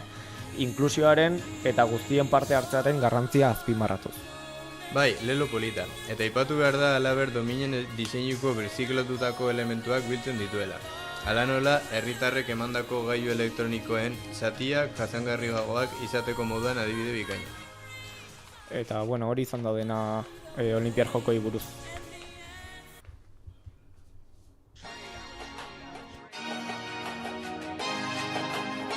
You gotta remember my name. Said you gotta remember my name. I'm alive and not cold, black and gold divine. Said you gotta remember my name. Time starts to the end, rather lose or win. Family for a friend. You gotta remember my name. My name, yeah. Said you gotta remember my name. I'ma give a reason to remember me. Come on, listen, I promise to be nothing short of a G. Never beg for mercy, never seeing me flee. Got blood on my knife, got cash in my jeans. Did dirt in my life, having nightmares in my dreams. I remember my father, I was watching him suffer. Help me, Heavenly Father, don't let my life get rougher. And you gotta forgive me, I got alcohol in me. Even after I'm dead, niggas gon' never forgive me. I got homies I love, that I lost in the game. In my mind they saying, they don't remember your name. If they love you, it's cool, give them a reason to hate you. Egunon gure entzule guztiei, ongi etorri Kiroleko gaurko saiora. Informazioa eta entretenimendu gune gogokoenera. Gaur oso saio berezia dugu. Azken urteotan ospe izugarria lortu duen kirolari eskainia, MMA. Hala da bai, gaur arte martzial mistoi buruz hitz egingo dugu. Inglesezko sigletatik MMA bezala ezagunagoak direnak. MMA zer den, bere historia eta nola evoluzionatu duen aztertuko dugu. Mundu osoko kiroli jarraituenetako bat bihurtu dena azken aldian. Horretarako, kirol hau praktikatzen duen gazte batekin hitz egingo dugu. Baina, hasi baino lehen, goazen kirol honi buruzko kontestu txiki bat ematera. Bai, hasteko zer da zehazki MMA? Arte martzial mistoak borrokarako kirol bat dira. Borrokarako hainbat disiplinatako teknikak kombinatzen dituena. Hemen boxeoa, jiu-jitsua, borroka librea, muay thaia, judoa eta beste hainbat estilo uztartzen dira. Baina kirol honi buruz gehiago, jakiteko gaur gonbidatu berezi bat dugu, Aitor Leandro. Aitorrek egiten du kirol hau, eta berak baino hobeto kirol honen eta bere bitxikirei guztien berri emateko arekin hitz egingo dugu. Egunon Aitor, zer moduz zaude? Kaixo, egunon. Zer iduritzen zaizu kirol honi buruz duzun esperientziatik gehiago kontatzen badiguzu? Bai, oazen. Bueno, horretarako galdera txiki batzuk egingo dizkizu Aitor. Prest daude? Bai, hasi. Bueno, lehenengo galdera, zer bultzatu zituen MMA praktikatzen hastera? Ni txikitatik izen naiz oso boxeo salie, ez da, etxin bai eukitze zebelan ere gurazuek bildur bat, ez, porque atzenin zuek esan dezuen bezala borrokako kirol bada, ez, da agresibo ikusteana eta da orduan beti gurazuek horregatik bildurra eukitze be, eta ni nire kasuen izentzan oindala 5 urte, 17, 16 urtekin, nire entrenatzaileek irikizun gimnasio bat Azpeitin, eta ate irikiko anuntzioa jarrizun, da nik kaletik ikusita gurazuei esan nioen, ez, juti nahi nula, eta hortik aurrea probatzea junitzen, da egon naiz pare bat urte entrenau gabe daola tartien, baina 5 urte dago entrenatzen. Azken aldian oso ospetsua eginda kirol hau eta oso sonatu egin den Ilia Tupuria bezalako borrokalari hauek, zuk baduzu borrokalari gogoikena edo gogoik edo baten bat inspiratzen zaituela?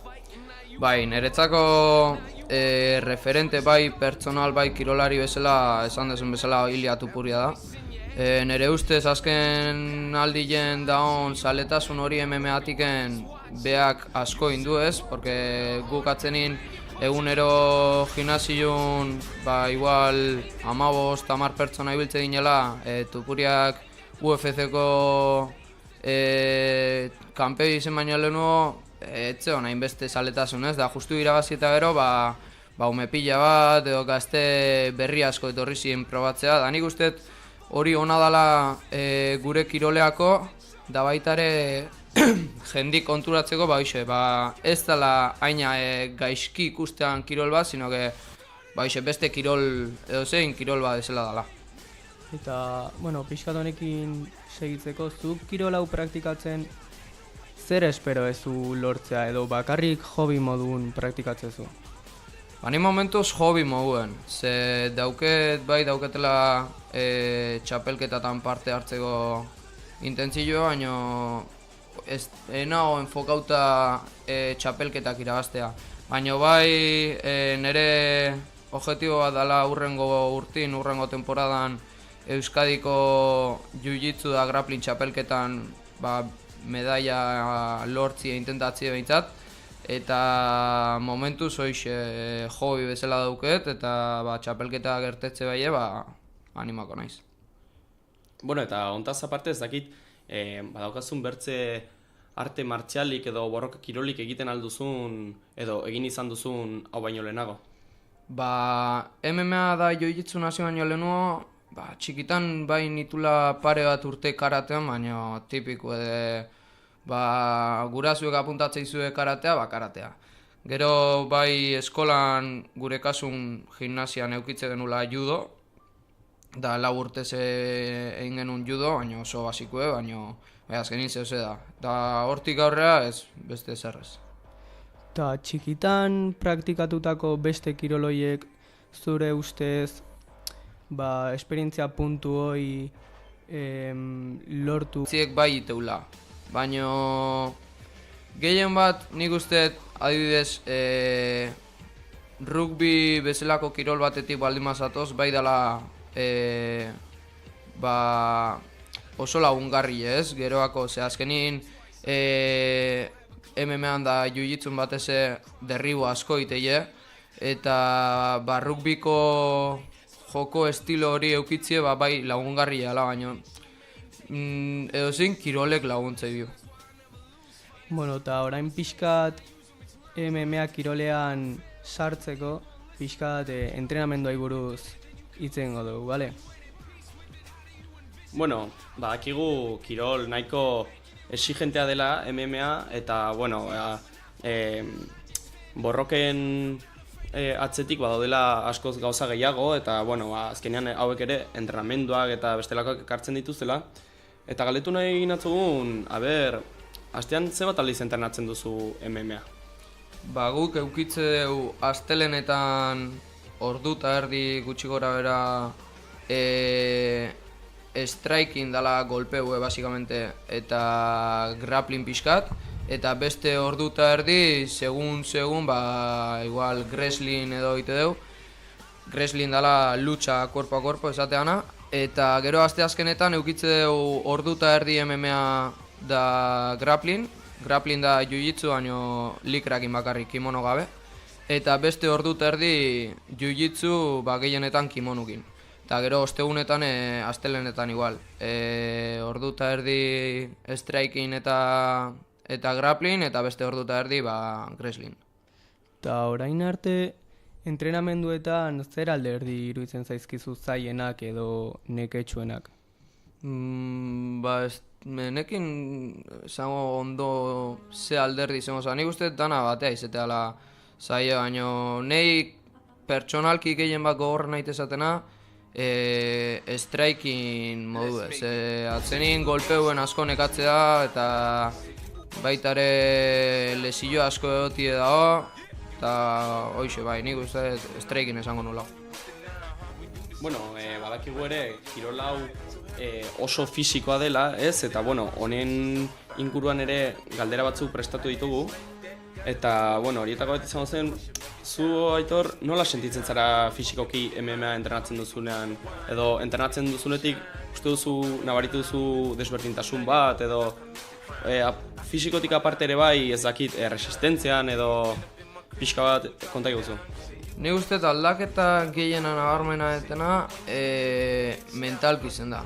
Mentalki da, adibidez Ilia Topurian entrevistatan esate ditu, ez? Eta beti esateana mente y cuerpo, ez? Azkenin olako kirol baten entrenatzen nahi zanin, nahi gabe aizea baita buru entrenatzen, da nik uste mentalidadie entrenatzie oso garrantzitsu dela, nik uste da aldaketa gehiena mentalki izango zala. Eta bueno, badakigu kirola hau oso gogorra dela, orduan nik galdetu nahi nizun ea lesiorik edo sufritu dezun. Oindala gutxi, oindala pare bat hilabete, justu aste santu baino gero uste zela, eukinun txorkatillan esgintze bastante handi bat, eta errekupera arte honaiz pare bat hilabete dola. Eta gero oindala pare bat urte eukinun baita ere, justu entrenatzen jabe bat gaizkinun eta beste pertsonan ere bietz gainin ero izan. Da nauken eskuko bietz potoluet derrame batekin eta ligamentu daten doie luzauta gehiagi eta hoxe nauken bietza oso gaixi. Bueno, badakigu kirol honek ere teknika asko badituela, ez? Eta badoala golpeak jotza zaratago, ez? Eta azkenean teknika asko erabiltzen direla borroka baten barruan, ez? Eta, nahi egin atzun galdetu, orain arte ikasi duzun mugimenduetik zein den zure gogoena, edo igual badago baten bat oraindik ez duzuna kontrolpean eta ikasi nahiko zenukena edo konta iguzu bixera. Nahi teknika gehien gustatzen zatena da amerikana bat, edo dala basikamente sorbaldako luxazio bat, edo ez dela anakonda dala izenak esaten bezala estrangulazio bat. Baina asko gustatzen zatela bestela triangule uitie, dala hankakin estrangulazio bat bezu aprobetxauta, da nik uste horiek izango zela. Eta pixkat teknikarekin jarraituz, zure ustez baldago menderatzeko bereziki zaila den teknikarik? Menderatzeko zaila denik ez. Nik uste dela gehien bat praktika da ez dakit, nik uste praktikatzi dela. Bueno, elkarrizketa mateko ukaera bat, ez? Nahi natzun galetu ere bai, nutrizio eta txenari buruz, zure dietan aldaketarik egon den MMA praktikatzen hasi zarenetik, edo zerbaitera aldatu duzun, edo aldatu beharko zenuken, edo konta iguzu? Ni nire kasuen oso txarra naiz dietatako daola, baina bai saiatzen naizela ez dieta bat jarraitzen, baina bai ondo jaten, da lotako orduek eta ondo errespetatzen, ze ez dela gero ez da ona gorputzentzako, ez da holago entrenamentu gabantatzeko oso gogorra da, orduan ez ez errespetatzen ez lo iteko orduek eta elikatze prozesu on bat oso gogorra itezazu. Bueno, dakigunez kirol barruan elikadura eta errekuperazioa pintzakin hartu behar dian gauzak direnez, galdetu nahi dizugu, zuk nola gidatzen dituzu, atsedena eta errekuperazioa entrenamendu gogor baten ondoren. Nik entrenamentu bakoitze eta gero lehenite dutxa hotz bat hartu, gero dutxa bero bat, eta muskulo kargauetan jartzi ditut elektroide batzuk, soltatzeko muskuluk eta lasaitzeko. Bueno, placer bat izan da zu gure podcastean zure pixkat egunerokoa MMA-an kontatu alizana, eta gurezat placer bat izan da, eta eskerrik asko. Hori da. It's all in my head, facts, time to impress. Come and climb in my bed, don't be shy, do your thing. It's all in my head. We got our secrets hidden inside our bones. Starlight that bleeds when all of the lights come on. It's a beautiful miracle, how you lift me up when I feel low. Beautiful, everglow, now I'm shining like a sea of gold, yeah. We're on fire tonight, like a million diamonds in the sky. And lost in all the lights, here together, we're on fire tonight. We're on fire.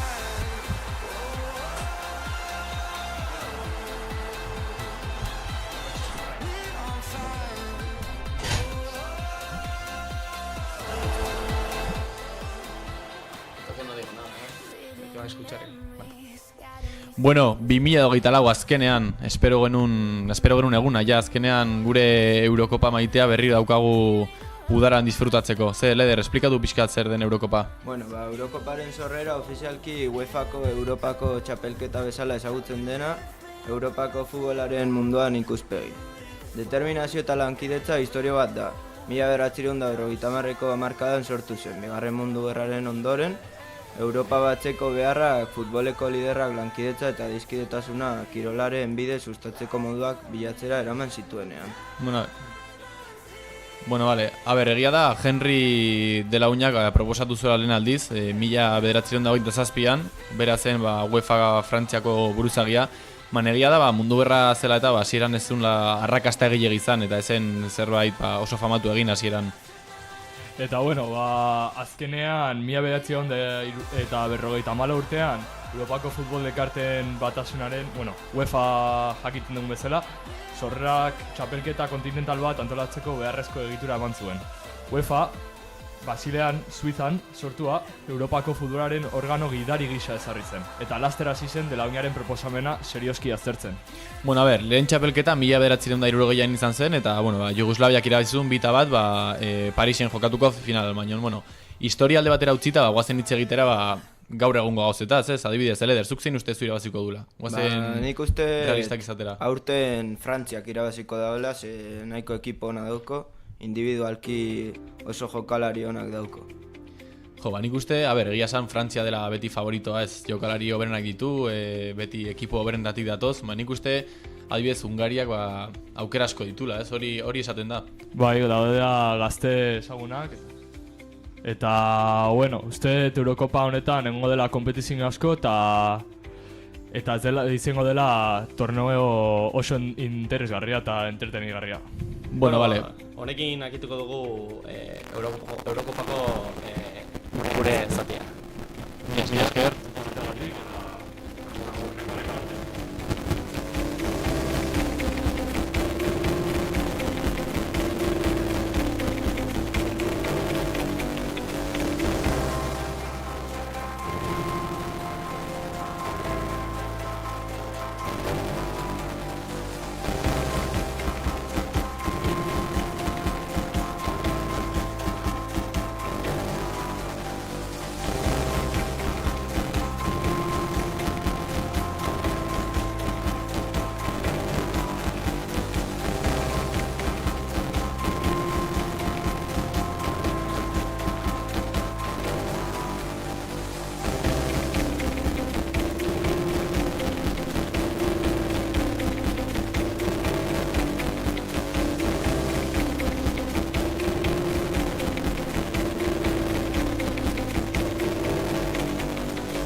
Gure guztiei, etorri eguneroko kronikak zuzenekora. Zuzenean Mondragon Unibertsitatetik. Aretxabaletako fakultatetik zuzen ere. Ziziotza, Eder, Iraian, Emaiora, Tazioekin egongo gara, urbango 5 minutuetan. Eguneko azken albiste garrantzitsuenak ekartzeko. Gaur, informazio interesgarri teleko programa bat ekartzen dizuegu. Estatuko azken berriekin. Musika, kirola, eta klima bezalako gaiak zankonki tratatuko ditugu. Sindikatuek elegela estatutu dute egiterin linguaduan Europako auziariak ebatzitako. Egiterin taldeak, labela, hau bat ez esan dute administrazioek urteetan ezarritako praktika okerra izan dela. Eta norabide honean doan erabazten izanagatik, pauso gehiago behar dira azaldu dute. Europako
paso de fantasía.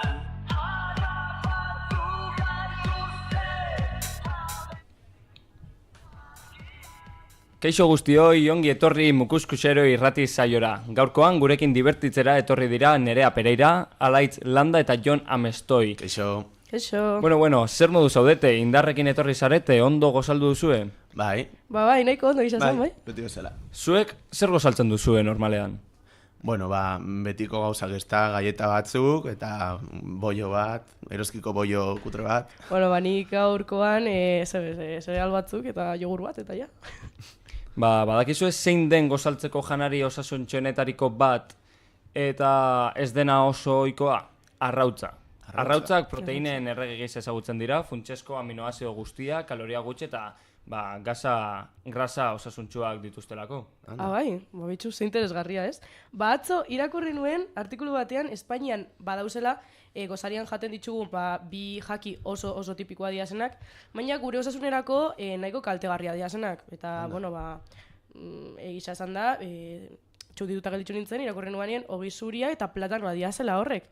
Eta, esaten da benez, ogi zuria urdailerako super txarra da, eta platanoak ditxu azido batzuk ematen da benez, gure gorputzerako bebai kaltegarria diazenak.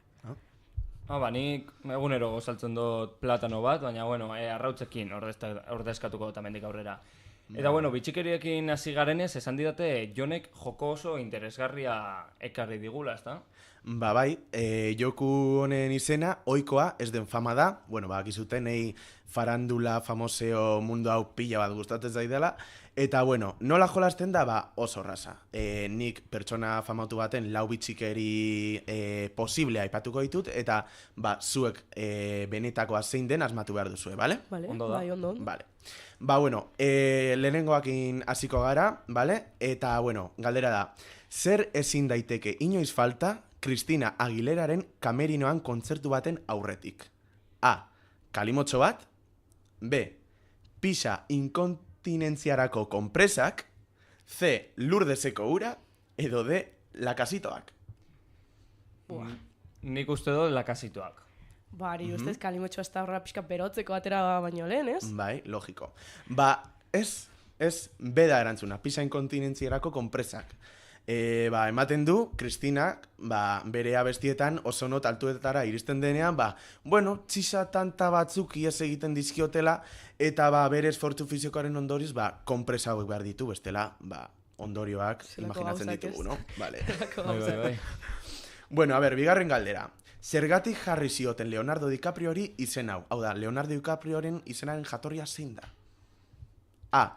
Apostu bat galtzeagatik, hau da bere amak apostua galdu zuen eta izen hori jarri zion. B. Leonardo izeneko whiskia edatea gustuko zuelako bere amak. C. Leonardo da Vinciren Mona Lisa kuadroaren gatik. Edo D. Leonardo izeneko txakur bat zutelako familian. Ez dakit. Nahiko arraroa denak ez da, ez dakit. Leonardo izeneko whiskia daten zuelako, ez dakit. Nik uste do Leonardo da Vinciren Mona Lisa kuadroaren gatik.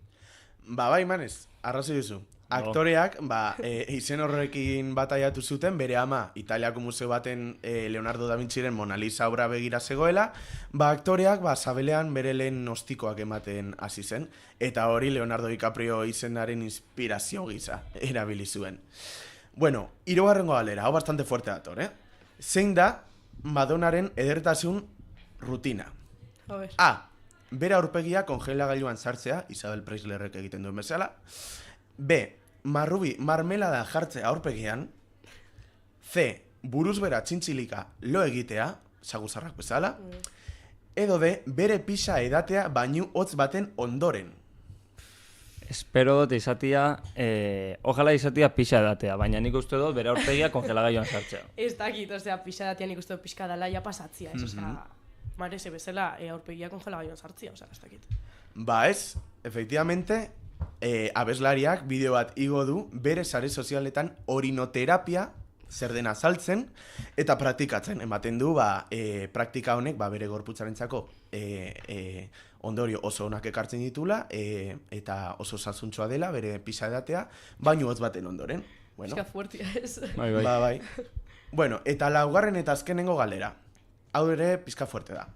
Zein da Demi Mooren Detox rutina. Hau da, bere detox rutina bakizute dela gorputza garbitzeko, desintoxikatzeko rutina. A. Lisiak, edo hobeto ezagunak direnak, sanguijuelak erabiltzea bere odola garbitzeko. B. Txakur janaria jatea. C. Lokatz bainoak hartzea. Edo D. Egunero gozaldu ondoren, laxante bat hartzea, jasotakoa pixka bat espultzatzeko, ez da? Ez dakit.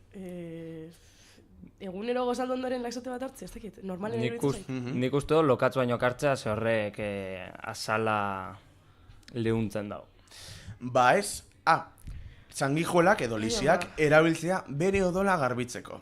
Demi Moore aktoreak las sanguijueletara jo du, ertasun eta odola desintoxikatzeko metodo gisa, eta hori bere ex-senarrak aitortu du Estatu Batuetako telebista saio baten, esanez, praktika hori erabiltzen duela, bere detox rutinarako.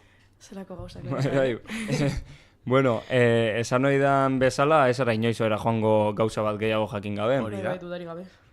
Hori da, bai, bueno, zelebritateak alde batera utziko ditugu, eta farandularen munduaz ikasi beharrekoa ikasi ondoren, nik uste dut, nik ekarri dut beste joko bat, eta interesgarri izango dela uste dut, eta lehenik eta behin, galdera bat ingo dizuet, eta da, hemengo norbaitek arazorik baduen entzuteko. Bueno, nik momentuz, Ez, lasai. Ze, galdetzen dut hau, partida hasi aurretik sonotone batzuk hartzeko garaiz zaudete ondiok, Ez, momentuz ez. Ez gara inzarra, goindu. Hori da. Bueno, jarri, belarriak oso argi, oso adi, eta oraingoan, jolas honetan, soinu desberdinak jarriko ditugu, eta pixkat arraro bat direna, klaro, eta soinu hauek entzun ondoren asmatu beharko duzue, nik ematen ditudan aukeretatik zein den egokia, zein den benetakoa. Ondo da. A ber. Bueno, hasteko lehenengo soinu hau daukagu. You cannot keep interrupting. No. I'm having a conversation. No.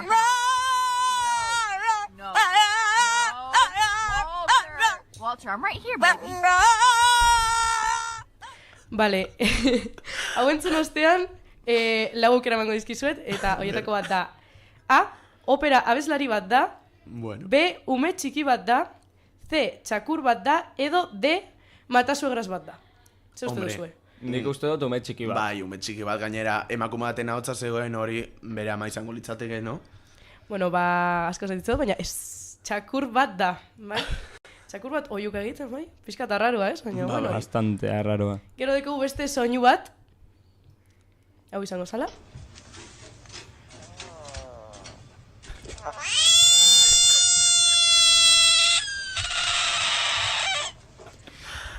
Bueno, ez dakiz usteko duzuen, baina ze pentsatu duzuen, baina, bueno. Hombre. A. Igel bat. B. Pusker bat, nahiko berezia, ez? C. Ume bat, berriro, izan daiteke, ez? Bai. Edo D. Globo bat desinflatzen.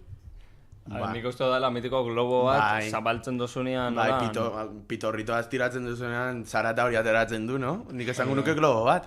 Ba ez, txutituta gelditxuko zarate. Igel bat. Igel bat. Igel bat. Bai, igel bat. Joder, bale. Bai. Bueno, urrengoa izango zen hau, hirugarrena.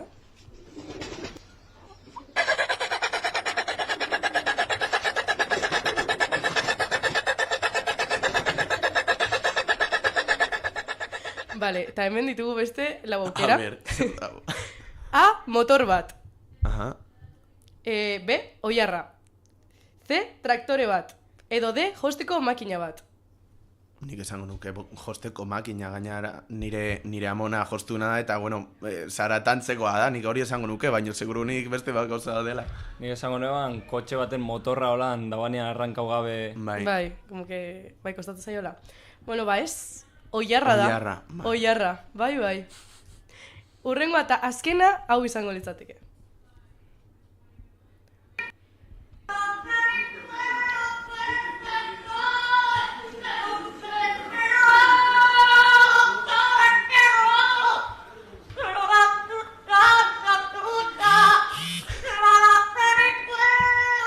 Vale, eta hemen beste lau aukera ditugu, eta izango zen A, emakume bat abesten.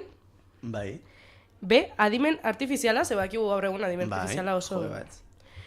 C, ume txiki bat. Edo D, loro bat.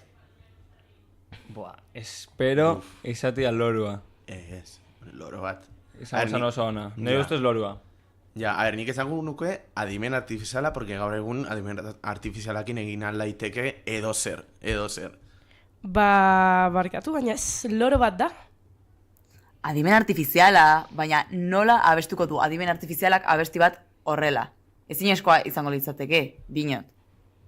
Nerea sentitzen dut, baino oso oker zauden. Gaur egun adimen artifizialakin ia edo zer egin daiteke. Abesti bat abestu ere bai. Bai zera, nolatan? Bai. Eta gainera, hobeto ulertu arazteko, esperimentu bat ekarri dut. Bueno, nasketa bada, esperimentu bat, jolas bat, bueno, ez dakigu oso ondo, baina, bueno, esperimentu bat ekarri dut, onera. Esperimentu bat adimen artifizialarekin. Hori da. Bai, lehenik eta behin, dakizuten bezala, herrialde honetan, Espainian, gure telebista izan da pizka bat pekuliarra, eta, momentu historiko, mitiko asko oparitu dizkigu gure herrialdeko telebista honek, eta lehenik eta behin galdetu nahi dizuet, ea zuen momentu historiko telebizioa zein den. Bueno, nire kasuan Dakota gertu zanean telebistan zan, pasada bat, osea, zan, momentu hortan boom bat, ezta? Eta niri pilo gustatu zitzaidan, asko zetitzeo, eta bera, Mari oso gaizkitzaite zion, baina esaten zabanean, que no, madre mía, te digo yo a ti que sí, te digo yo a ti que sí. Madre mía, sí. Hermano Mayorren. Bai. Hori da. Nire ustez, Rocío Carrasco, aurkeztu zanean beran dokumentala Sálvame programan, 20 urte ondoren, 20 urtez isilpean egon ondoren, zanean aurre egitera bera mitiko. Bai. Nerea, nerea aipatuko dut, porque me da la gana. Eta, nerea, izango litzateke agian, Belén Estebanek Aramis Fuster esan zionean, ¿sabes cuál es mi currículum? El cariño de toda esta gente, cosa que tú no tienes. Edo bestela baitare Masielek Tamarari, gaur Jurena izena duen abeslariari, básicamente, ahoa itzizionean esanez, yo bebo cuando me sale del... Ez dut esango hitza, arratsaldeko 12:22 dira, baina hori, nahi dudanean edaten dut, kontestazio hori. Beitu, nirea, Barbara Rey eta Txelo García Cortesek, Salvamen, gaur egun jada ez dagoen programa baten, egindako momentazoa da. Bi emakume hauen, komatxon artean Una noche de amor, zerbait historikoa izan da betirako komunitate LGTBIQ+eko gertakari historikoa izango da. Tu y yo, Txelo, te quiero. Hori izango zen top lehengua hor. Hori da, begira nerea, adimen artifizialari, eskatu diot, abesti bat eiteko, une horretan Barbarak eta Txelok eduki zuten elkarrizketarekin, eta begira zer nolako marabila atera zaigun, gainera euskaratu egin digu, honek egin aldu edo zer espero altzera honetan. Así que jarriko dizuet. Jarriko dizugu, bai. Galdera hori onartu behar, Txelo. Zenuen zertan onartu eta... Eta honekin amaia ematen diogu gure saioari. Eskerrik asko gurekin divertitzeagatik eta furor saioarekin usten zaituztegu. Agur, beste batera. Agur! Eta ni egon naizerekin bi aizpa eta bi lagun izan. Egun batean, bitza eman genion, elkarri gure artean, gertatuko zenak gurekin ilubira joango zela. Eta ia da, bolirakoak, ez du bezurrik ezaten zuketan itxero, eta maite zaitut, eta asko sentitzen du, emakumeak puskatu, ez izan azorion txuadoa, izango izateke.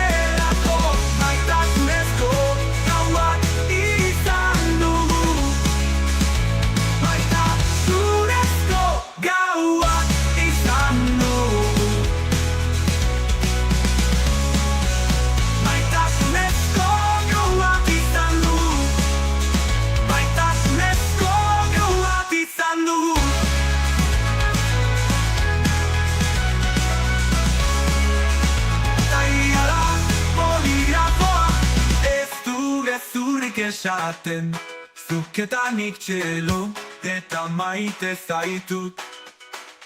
Eta asko sentitzen dut emakumeak gustatu ez izana, zoriontsuagoa izango nintzatekelako.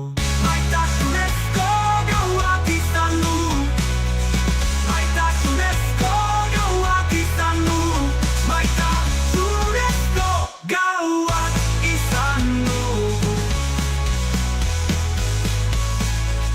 Eta iala poligrafoak ez du bezurrik esaten, zuk eta nitxelo, eta maite zaitut, eta asko sentitzen. Kaixo eta ongi etorri Furor saiora. Gaur beste behin saria banatzeko gogotsu gatoz. Irabazteko lehian izango ditugu gaurko 3 lehiakide. Mai, Irati eta Xuan. Finalera iristen den bikotea gaur 200.000 euroko zaku potoloa irabazteko aukera izango du. Mai, ongi etorri. Kaixo. Ze, gogotsu zaude? Hombre, baiet, kriston sakua dago, zaku potolua dago gaur. Xuan, zure baita, gogotsu zatoz. Bai, kaixo, ni hemen Bergarako 2 neska hori irabazteko prest. Zengo zu zaku etokatzen mozaizu? Ba, bueno, gaur udarako oporrak hartzeiteu, así que nik uste viaje on bat ingo detela. Irati, zu bai gogokin?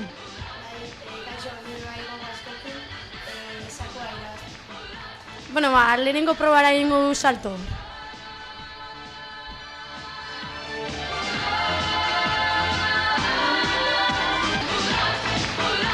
Bikote guztiak aurkeztu ondoren lehenengo frogara goaz. Xamzan frogara. Abesti bajarriko dizuegu eta abestia entzun ondoren dakizuenean pultsaigan sakatu eta abestiaren izena, abeslaria edo taldea asmatu beharko dituzue. Prest zaudete? Bai. Bueno, horra lehenengo abestia. Zazpi itxaso eta kolatuak. Uste maik lehenengo esakatu dela? Bueno, hau da Makonaken tabernako argiak. Vale, oso ondo.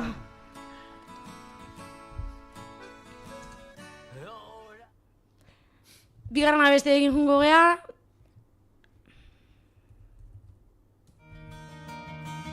Zutagarren zure argia. Oso ondo mai, asmatu ezu. Xuan bizi-bili.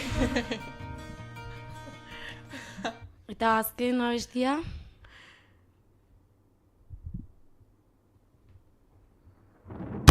Marika Alambre, pirrista porrotx. Ez.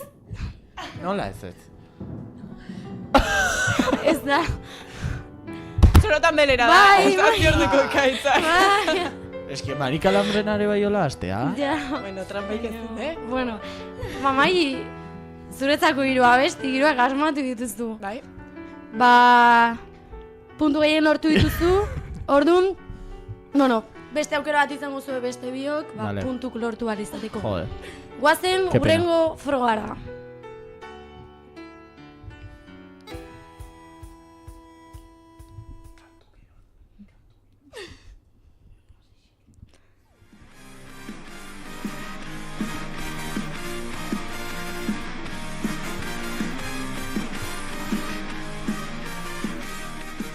Kantu giro frogara pasako gara.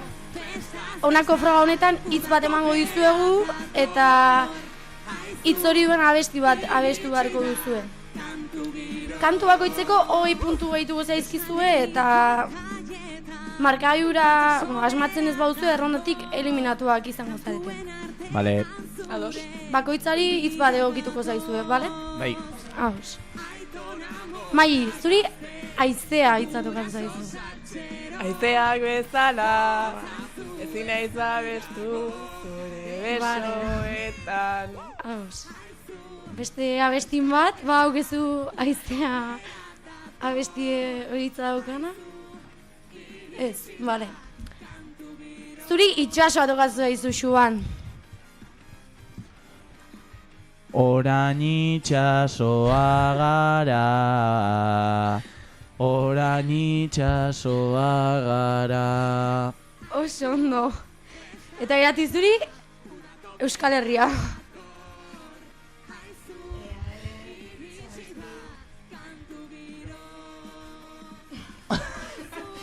Rebote, ez da? Rebote. Rebote. Euskal Herrian euskaraz. Nik ez dut ezautzen abesti Hoi ez da, hola ez da bestia, ez du balio? Ez du balio? Rebote. Nola da irati? A ver, abestu pixka. Euskal Herrian euskaraz. Segi? Ez dakit jarraitzen. Ba, rebote.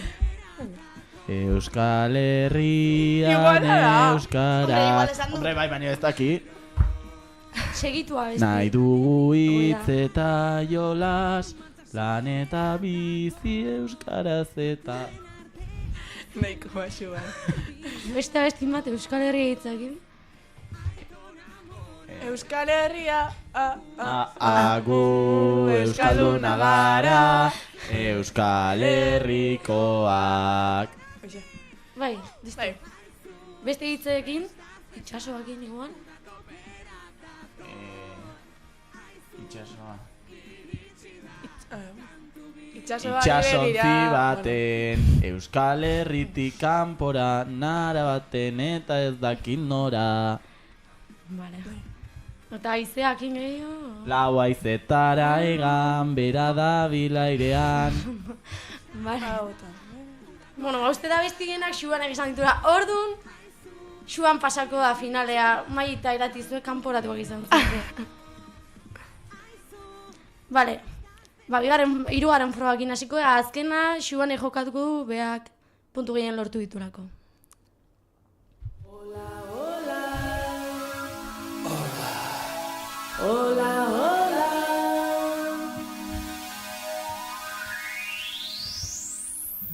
Azken frogau hola deitzen da eta tento aldiz ibili beharko duzu xuan. Euskal Herriko telefono zenbaki ezberdinetara deituko dugu. Eta guk ematen dizugun abesti telefonoan, telefonain bestaldean dagoen pertsonari galtu behar diozu abesti horren jarraipena norakoa den. 3 aukera edukiko dituzu, lehenengoan deitzerakoan asmatzen badu 200 puntu. Bigarra lortzen baduzu 100 eta bestela 50. Orduan,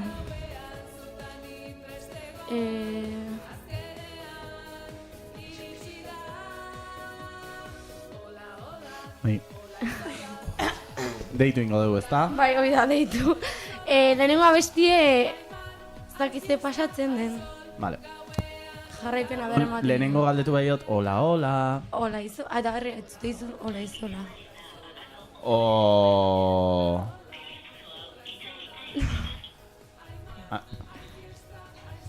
A ver.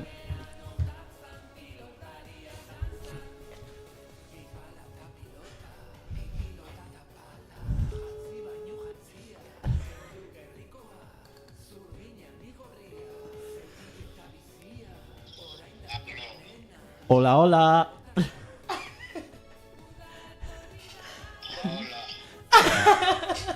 Apa, kaixo, gauza bat. Mondragon Unibertsitateko podcast, irratsaio bat iten nahi geha, eta orduan froga bat jarriate, eta ez dakit alko zenu nik esateizuten kanta segi, mesedez. Ez dakitze pasatzen azken aldi hontan.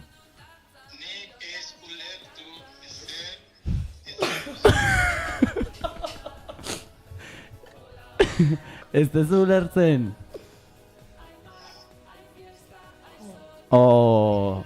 Eskerrik asko, agur.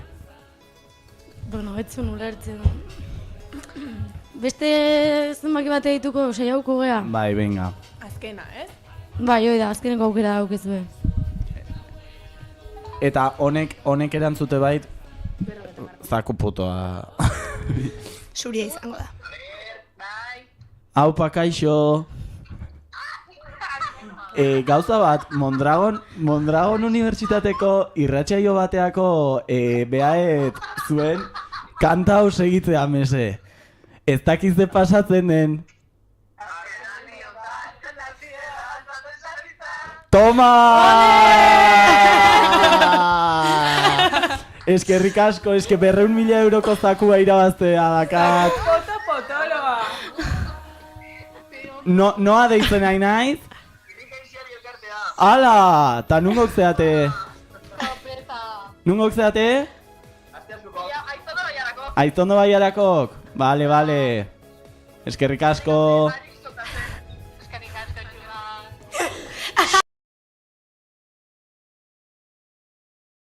Bai? Bueno, ja azkeneko txanpagoaz. Bale. Urrengo proban, ingo dizkizut euskal musikan inguruko 5 galdera. Bale. 5 asmatzen baituzu, zaku guztia emango duzu. Bale. 1, 2, 3 asmatzen baituzu, galdera bakoitzeko 100 euro. Bale. Prest zaude? Bai. Venga. Bueno, lehenengo galderakin hasiko da. Nola ditzen da Untza musika taldeko abeslaria?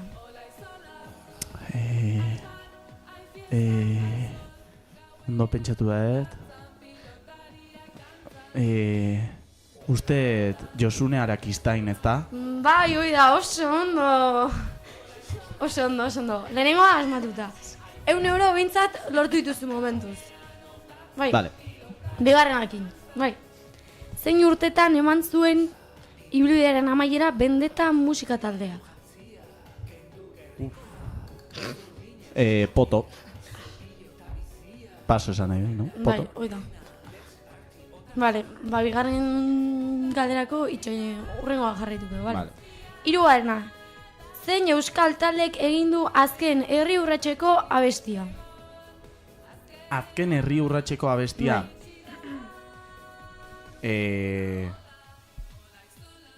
Poto.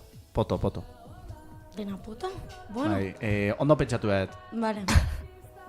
Orduan urrengo galdera jungo, ez? Bai. Vale. Nongoak dira Dupla musika taldekoak? Bueno, baina hau ez da? Hombre. Aliantare. Beste atuak izkigu erantzune. Dupla, nongok dian? Bai. Donostikok. Ez? Agura ingok die?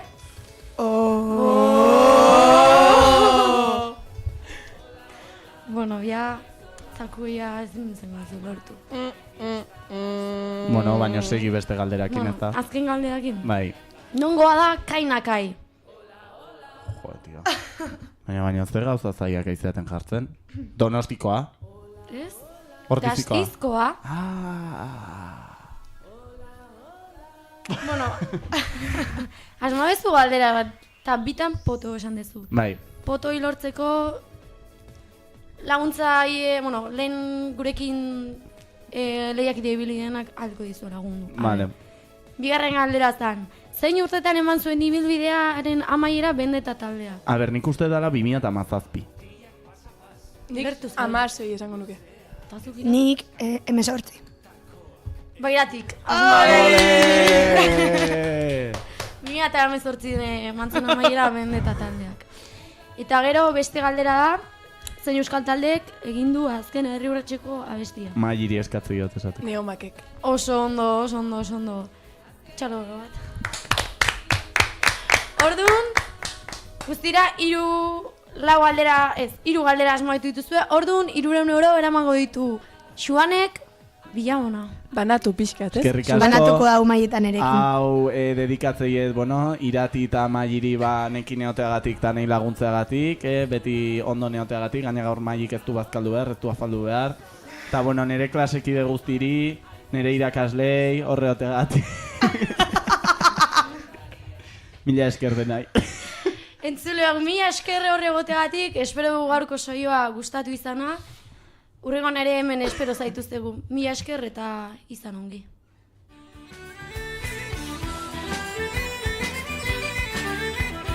Zeruan odeiak daude, itxasoan txalupak, zapatak guztiz bustiak, gorputz osoa dardarka. Neguko eguraldia dago, eta uda orain txasira, trumoiak sumatzen